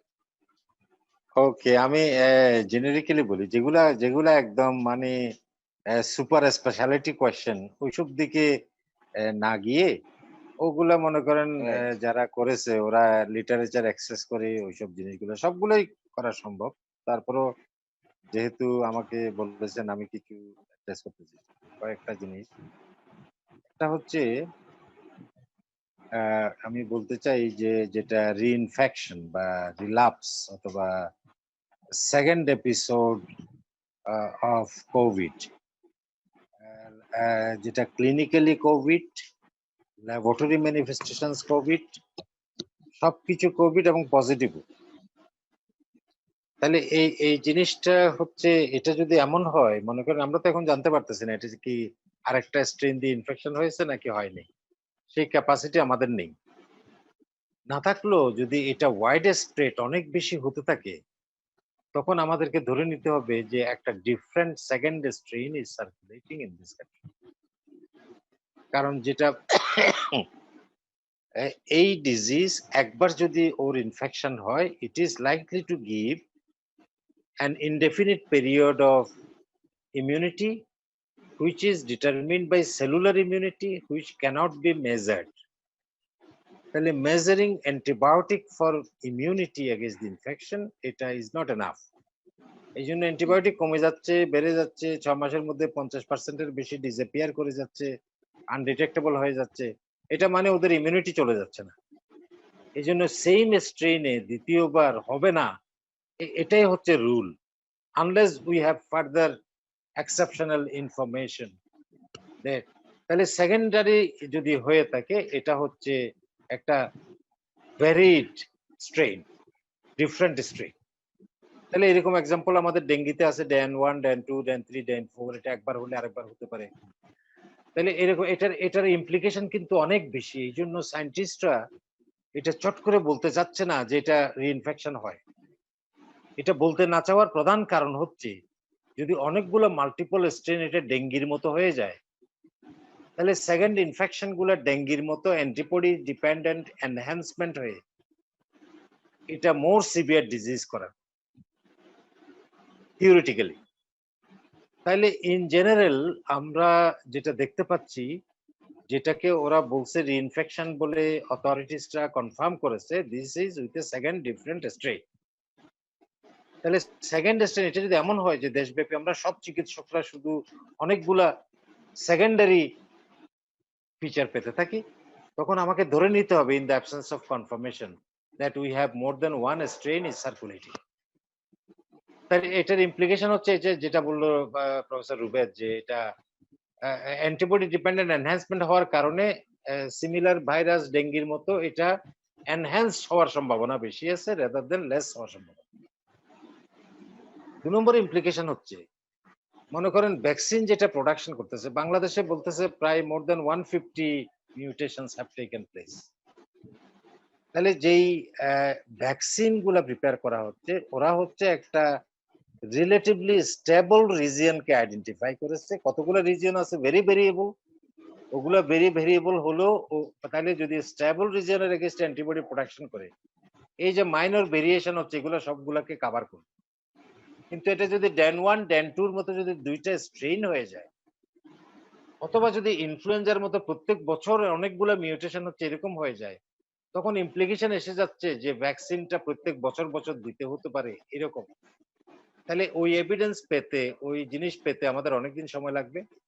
এবং যদি really different strain এসে যায়, তাহলে জিনিসটা এমন হতে পারে যে ভ্যাকসিন থাকা সত্ত্বেও আমরা ভ্যাকসিন দিতে পারবো না। For example, dengue vaccine. The world has a very effective, safe vaccine for dengue, but it cannot be used in all countries of the world. So zero prevalence, বলতেছে যে এটা zero prevalence has to be beyond 70%. Otherwise, যদি আমি dengue vaccine দিয়ে দেই, তাহলে যাদের এতদিন পর্যন্ত কোনো ডেঙ্গি হয় না, ওদের যদি ডেঙ্গি হয়ে যায়, অ্যান্টিবডি ডিপেন্ডেন্ট এনহ্যান্সমেন্ট হয়ে মোর সিভিয়ার ডিজিজ এবং মোর ডেথ হচ্ছে। এই কারণে ইফেক্টিভ ডেঙ্গি ভ্যাকসিন থাকা সত্ত্বেও কিন্তু আমরা দিতে পারছি না। এই জন্য কোভিড এর ভ্যাকসিনও যদি ওইরকম হয়ে থাকে, যদি আমাদের যদি অনেকগুলো স্ট্রেন এসে যায়, it may be deleterious rather than effective. তাহলে এসব পদ্ধতিগুলো সব পার হতে আমাদের সময় লাগবে। কিন্তু ভ্যাকসিনটা যদি একবার দিয়ে দিতে পারি, এটা যদি ইফেক্টিভ হয়, এফডিএ ক্রাইটেরিয়া দিয়েছে যদি 50% ইফেক্টিভ হয়। 50% মানে হচ্ছে প্লাসিবো আওমে যদি 100টা রোগী হয় আর ভ্যাকসিন আওমে যদি 50টা রোগী হয়, তাহলে কিন্তু এটা ইফেক্টিভ প্রমাণিত হয়ে গেল। তাহলে এই less stringent criteria because of the global need, ওরা এইভাবে ক্রাইটেরিয়াটা ডিটারমিন করেছে এবং এটা ডেফিনিট, মানে সায়েন্টিস্টরা ভ্যাকসিনোলজিস্টরা মনে করে যে এটা ডেফিনিটলি 6টার মধ্যে 3টা তো অবশ্যই হবে, এটা 4টা 5টাও যেগুলো ফেজ 3 তে আছে, এগুলো সব ইফেক্টিভ প্রমাণিত হবে because of the less stringent criteria for 50%। তাহলে এই 50% দেওয়ার পরে বাকি 50%, তাহলে 50% ওদের মধ্যে সিভিয়ার ডিজিজ হচ্ছে না, ইনফেকশন হচ্ছে না, কিন্তু এদের অনেকগুলোর মধ্যে ইনফেকশন হবে না, কিন্তু নেজাল ক্যারিজ মে পারসিস্ট। তাহলে they remain infectious despite giving vaccine, but they are not, will not be developing severe disease. এই পর্যন্ত এই জায়গাতে ভ্যাকসিনটাকে রিকমেন্ড করার জন্য ভ্যাকসিনোলজিস্টরা মানে এফডিএ উন্মুখ হয়ে বসে আছে যে আমি যদি এই তথ্য পাই যে ওরা 50% ইফেক্টিভ, ওদের নেজাল ক্যারিজ থেকে যাচ্ছে, ইনফেকশাস থাকতেছে, এটা আমি দেখবো না, এটার মর্টালিটি মেবি ডিফারেন্ট, সেটাও আমি দেখবো না, আমি ওদের অ্যাকোয়ারিং সিমটোমেটিক ইনফেকশন 50% রিডাকশন হলেই এটা ভ্যাকসিনে চলে যাব। তাহলে ওই জায়গায় এখন আমরা আসি এবং এটা নভেম্বরে যে কোনো একটা ডিক্লেয়ার হবে, আপনারা ধরে রাখেন, because there is political pressure, there is industrial pressure on the vaccine, এবং যেটা has contributed to reducing the requirement criteria for, মানে efficacy criteria for the vaccine, এগুলো সবগুলো রিডিউস হয়ে গেছে। তাহলে এই জন্য এইভাবে করে আমাদেরকে আগাতে হবে, আমাদেরকে চোখ কান খোলা রাখতে হবে যে অনেক বেশি সেকেন্ডারি আমরা পাচ্ছি কিনা।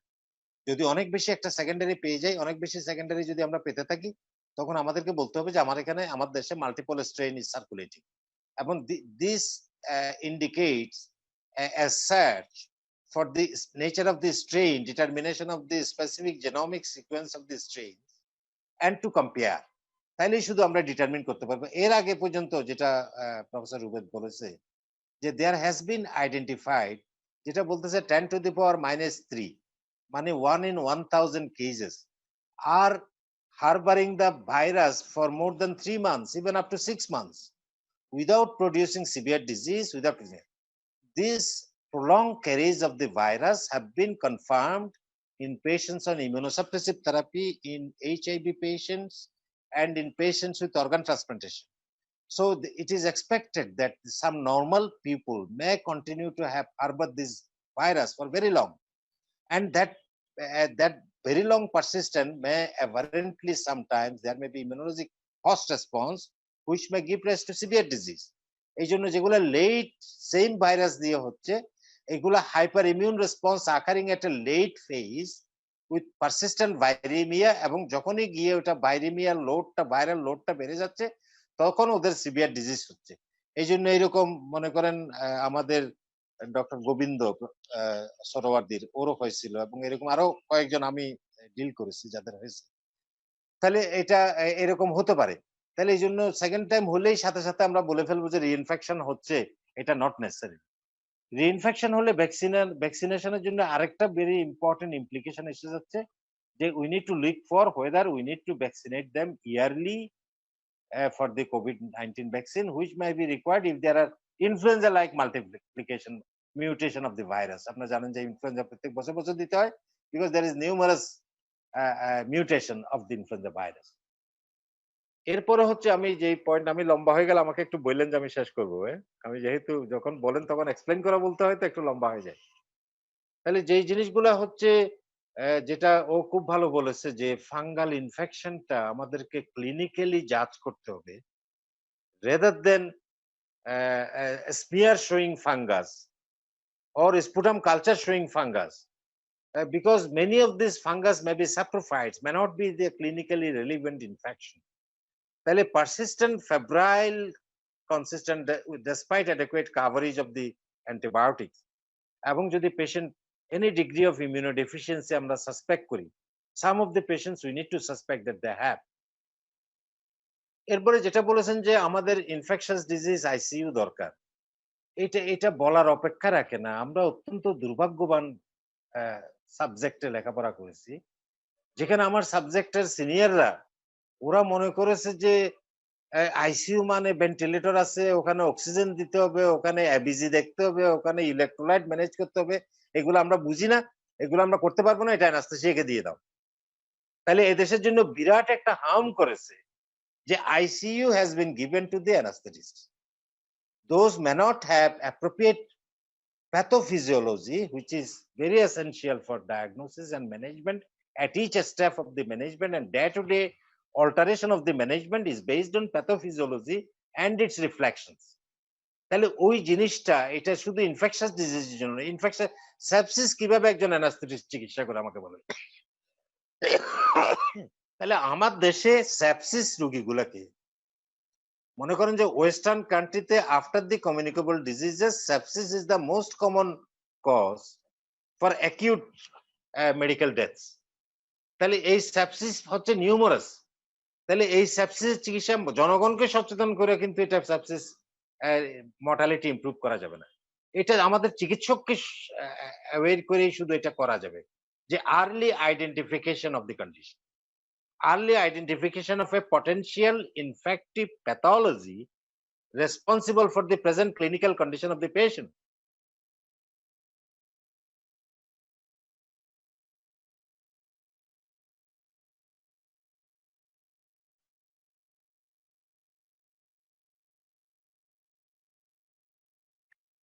রিদওয়ান স্যার কি আছেন?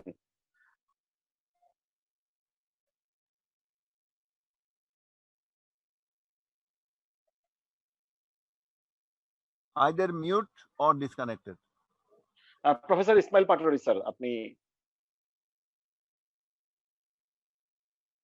ইসমাইল পাটোয়ারি স্যার আপনিও আনমিউট হন, তারপর বলেন।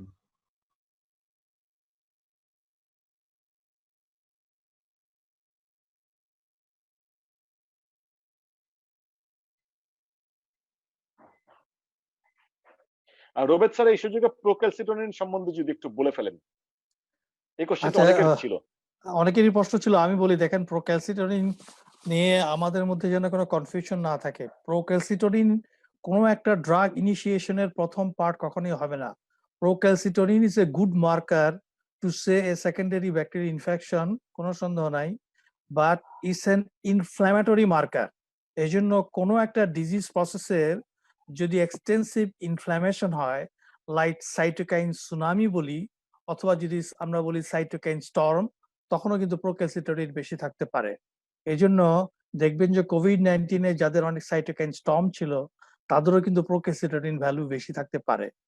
বেসিক্যালি প্রোক্যালসিটোনিন ভ্যালুর ইম্পর্টেন্সটা আসবে যখন কোনো একজন ফিজিশিয়ান আইসিইউ সেটিং এ চিন্তা করবেন এখন কি আমি অ্যান্টিবায়োটিক স্টপ করতে পারবো কিনা। আমাদের এখানে দেখবেন 3 থেকে 4টা অ্যান্টিবায়োটিক, মাঝে মধ্যে 5টা অ্যান্টিবায়োটিকও আইসিইউ সেটিং এ একজন পর একজন দিয়ে যাচ্ছেন, এবং দিয়ে যাচ্ছেন তো যাচ্ছেন। ডে স্টার্টিংটা কেউ জানেন না, ডে এন্ডিংটাও কেউ জানেন না। আমি বলবো যে আপনি যতগুলো আর্টিকেল ইদানিংকালে পাবলিশড হয়েছে 5 ডে ভার্সেস 14 ডেজ, সবগুলোই কিন্তু আসলে রেজাল্ট সেম। এই জন্য যারা প্রোক্যালসিটোনিন করছেন এবং যদি দেখেন আপনার চিকিৎসার মধ্যে প্রোক্যালসিটোনিন নর্মাল হয়ে গেছে, then you can easily stop your antibiotics, সেটা 5th ডেতে হোক 6th ডেতে হোক। যদি আপনি মনে করেন যে ক্লিনিক্যালি আমি একটা পেশেন্ট ডিল করছি আইসিইউ সেটিং এ যে সেকেন্ডারি ব্যাকটেরিয়াল ইনফেকশন হতে পারে on the top of Covid or other bacterial infection, অথবা পিউরলি একটা ব্যাকটেরিয়াল নিউমোনিয়া অথবা পিউরলি একটা ভ্যাপ অর একটা হসপিটাল অ্যাকর্ড নিউমোনিয়া চিকিৎসা শুরু করেছেন, you do the procalcitonin after 5 days. If it becomes normal, stop the antibiotics. That is how we can also make the antibiotic stewardship. Thank you sir. আমরা অনুষ্ঠানের শেষ পর্যায়ে চলে আসছি। আমাদের আজকে চেয়ারপারসনের সর্বশেষ রিমার্কের আগে আমাদের professor M A Foyez sir, আপনি স্যার আপনার কোনো শেষ রিমার্ক দিবেন কিনা স্যার? ধন্যবাদ। আসলে অনেক বেশি বলা হয়ে গেছে, তো এখন আর সভাপতির বক্তব্য দিয়ে শেষ করা ভালো হবে, কারণ অনেক আমরা তো টাইম 7:30টায় শুরু করে 2 ঘন্টা হয়ে গেছে। Over to professor Ismail Patwari. ধন্যবাদ স্যার। আমাদের এখন ভোট অফ থ্যাঙ্কস দিবেন আজকের স্পন্সর কোম্পানি এসকে ফার্মাসিউটিক্যালস এর marketing manager mister Akhtar Alam Khan. Thank you, sir. Thank you. Good evening and assalamu alaikum, sirs. I am Mohammad Akhtar Alam Khan, Marketing Manager of SK Pharmaceuticals Limited, and I would like to thank BD Physicians for organizing such a wonderful scientific webinar. It gives me immense pleasure to be here with the eminent physicians of Bangladesh, Principal of Sylhet Women's Medical College and the President of Bangladesh Society of Infectious and Tropical Diseases, Professor Ismail Patori, sir, as today's chairperson. Moreover, we have among with us the panel of experts, Professor M. F. Faiz sir, Professor Najmul Ahsan sir, Professor Robed Aman sir, and Professor A.K. Kamrul Huda sir. In addition, we have Dr. Ariful Bashar as today's speaker. Dear doctors, this discussion on highly infectious disease in critical care was really informative, and audience would be highly benefited from the sessions.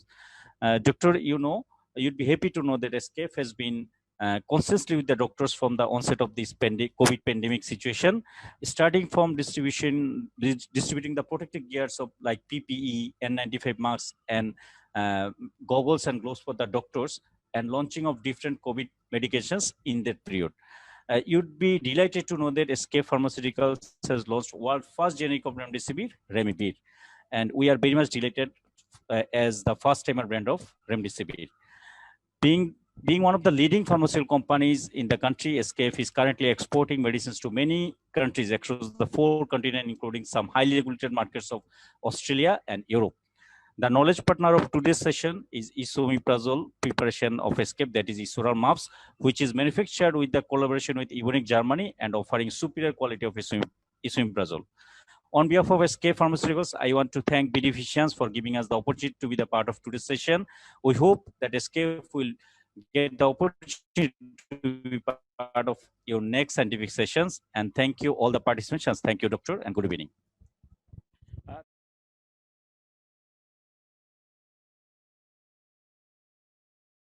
দুর্ভাগ্য যে আমরা question নিতে পারছি না। আমাদের Bangladesh society of infectious and tropical disease যে president professor doctor Ismail Patwari একদম প্রথম থেকে আমাদের বিডি ফিজিশিয়ানস এর সাথে আছেন। স্যার আমাদের সমস্ত প্রোগ্রামেই স্যার উপস্থিত থাকেন, এবং আমি আজকে খুবই প্লিজড যে আমাদের মাঝে আমার খুব প্রিয় আমার ট্যুর পার্টনারও প্রফেসর এম এফ ফয়েজ স্যারকে পেয়েছি, সাথে বাংলাদেশের লিভিং লিজেন্ড আরেকজন প্রফেসর রুবেদ আমিন স্যারকেও পেলাম। আর রিদওয়ান স্যার তো আমাদের প্রতি মাসে মানে বাধা ধরা প্রেজেন্টেশন করেই যাচ্ছেন। আমি আশা করছি যে আজকের প্রেজেন্টেশন থেকে আমি খুব শীঘ্রই রুবেদ আমিন স্যারের প্রেজেন্টেশন আমাদের বিডি ফিজিশিয়ানস এর মঞ্চে পাবো, ফয়েজ স্যারকেও আমরা খুব শীঘ্রই পাবো। রুবেদ স্যারকে আর ফাইনাল কিছু বলবেন না, তাহলে আমি আজকে চেয়ারপারসনের কাছে চলে যাচ্ছি। তাহলে No, please, it has to be go to the chairperson. Okay. আমাদের কথা শেষ। শেষ। আমাদের আজকের চেয়ারপারসন প্রফেসর ইসমাইল পাটোরি স্যারকে আজকের সেশনটি কনক্লুশন করার জন্য আহ্বান জানাচ্ছি। Sir unmute, sir unmute.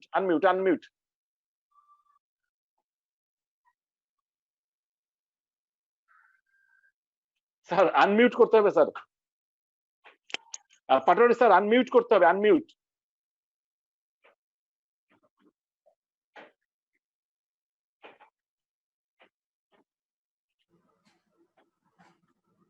Sir unmute হয়নি, মোবাইলে যে স্যার একটা আনমিউট করেন স্যার, আপনার মোবাইলে বা ল্যাপটপে।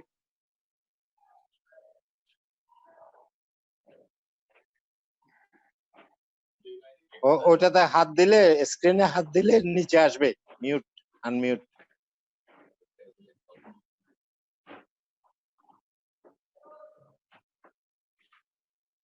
হ্যাঁ স্যার হয়েছে এবার।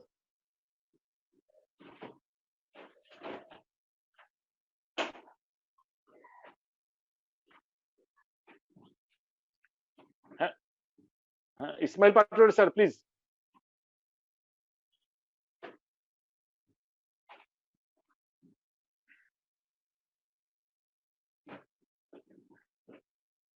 পাটোয়ারি স্যার, আমি একটু ফোন দিই।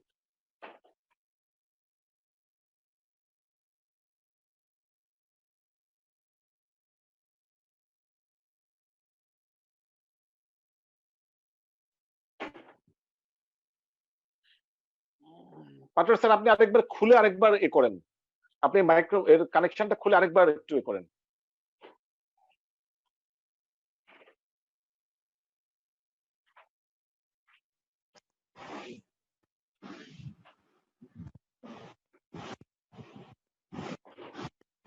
হ্যালো, হ্যাঁ স্যার, শোনা যাচ্ছে। শোনা যাচ্ছে, শোনা যাচ্ছে। শোনা যাচ্ছে না? আচ্ছা, আজকে জি, আমার স্যার। কম্পিউটারে ডিস্টার্ব করতেছিল অডিও, এবং এখানে মোবাইলে ডিস্টার্ব করতেছিল, সেই জন্য ভালো করে আমি শুনতে পাচ্ছিলাম না। আচ্ছা, আজকে প্রথমে আমি ধন্যবাদ জানাচ্ছি আমাদের সেক্রেটারি জেনারেল ডক্টর আরিফুল বাশারকে একটা সুন্দর প্রেজেন্টেশনের জন্য। ইনফেকশাস ডিজিজ ইন বিশেষভাবে আইসিইউ সেটিংস এ এত বিশাল একটা সাবজেক্টকে সে অল্প সময়ের ভিতরে মোটামুটি ভাবে একটা ভালো প্রেজেন্টেশন সে দিয়েছে, এবং এখানের ভিতরে অনেকগুলো জিনিস চলে এসেছে। আজকে কোভিড-19 আমাদেরকে আসলে আই ওপেনিং, এটা আমাদের বলতে হবে যে অনেকগুলো ইনফেকশন ডিজিজকে আমরা আসলে নেগলেক্ট করে যাচ্ছি, এবং নেগলেক্টেড ট্রপিক্যাল ডিজিজও এখানে এর ভিতরে এসেছে। বিশেষভাবে আমরা টিটানাসের কথা আজকে শুনলাম, প্লাস হচ্ছে রেবিসের কথা শুনলাম। এখানে ফয়েজ স্যারও এখানে খুব সুন্দর করে বলেছেন যে এই ডিজিজ গুলোকে আমরা আসলে নেগলেক্ট করে যাচ্ছি, এবং এক একটি ডিজিজকে আমাদের খুব বেশি ইম্পর্টেন্স আমরা দিতে পারছি না। বিশেষভাবে নিপা ভাইরাসের কথা আসলো, জাপানিজ বি এনকেফালাইটিস এর কথা আসলো, মাল্টিড্রাগ রেজিস্ট্যান্ট টিউবারকুলোসিস এর কথা আসলো, ইভেন আইসিইউ সেটিংস এ যে সেকেন্ডারি যে ইনফেকশন গুলো আছে সেগুলোকে আমরা প্রপার অ্যাড্রেস করতে পারছি না। এই জন্য আসলে আমাদের দরকার যে ইনফেকশন ডিজিজ স্পেশালিটি তৈরি করা, এবং এই জন্য বিভিন্ন ইউনিভার্সিটি এবং মেডিকেল কলেজে এখানে পোস্ট ক্রিয়েট করা, কোর্স গুলোকে চালু করা। এবং আজকের এটা আমাদের একটা বার্নিং নিড যে আমরা আমাদের ইনফেকশন ডিজিজ স্পেশালিটিকে খুব ভালোভাবে সৃষ্টি করতে হবে। এখানে যারা প্যানেলিস্টরা যারা এসেছেন সবাই সুন্দর করে তাদের বক্তব্যগুলোকে রেখেছেন, এবং এখানে আমাদের প্রফেসর রেজানুর রহমানও খুব সুন্দর করে ওনাদের বক্তব্য উপস্থাপন করেছেন। আমরা আশা করব যে ভবিষ্যতে আমরা একটা রিকমেন্ডেশন আবার আজকের আলোচনার পরিপ্রেক্ষিতে আমরা হয়তো যারা নীতি নির্ধারকরা আছেন তাদেরকে আমরা দেব যে ইনফেকশন ডিজিজ স্পেশালিটি এখন একটা বাস্তবতা, এবং ইনফেকশন ডিজিজ স্পেশালিটির সাথে প্রত্যেকটি সেটিংস এ যেটা ফয়েজ স্যার বললেন যে আমাদের এখানে আইসিইউ সেটিংস, দ্য 5 বেডের আইসিইউ সেটিং যে সমস্ত হসপিটালে করা সম্ভব, সে সমস্ত শুধু কোভিড এর জন্য না, আদার ইনফেকশন ডিজিজ জন্য যদি এটা যদি এনশিওর করা যায়, তাহলে ভবিষ্যতে যে সমস্ত পেশেন্টরা এই রিলেটেড কমপ্লিকেশন নিয়ে ভর্তি হবে তারা এখানে উপকৃত হবে। আজকে বিডি ফিজিশিয়ান এখানে আমাদেরকে সাহায্য করেছেন, এবং আমি এহসানকে ধন্যবাদ জানাবো যে সুন্দর উদ্যোগের জন্য, এবং সাথে সাথে সে প্রতিদিনই মোটামুটি ভাবে প্রতি সপ্তাহতেই অনেকগুলো একাডেমিক প্রোগ্রাম করে থাকে, এবং আমরা তাদেরকে আন্তরিক ধন্যবাদ জানাচ্ছি, এবং আমরা আন্তরিকভাবে তাদেরকে সাপোর্ট দিয়ে যাবো ইনশাল্লাহ। তো ভবিষ্যতে এই ধরনের আরো প্রোগ্রাম গুলোকে আমরা করব এই আশাবাদ ব্যক্ত করে, এবং সবাইকে ধন্যবাদ জানিয়ে আজকে প্রোগ্রামকে আমরা এখানে শেষ করছি। ধন্যবাদ সবাইকে। এসকেএফ লাইভ ক্লোজ করে ফেলেন, আমরা 2 মিনিট একটু কথা বলি, লাইভটা ক্লোজ করে ফেলেন।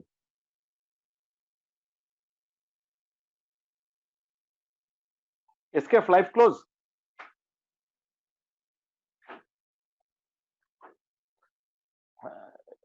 রিদওয়ান স্যার আছেন?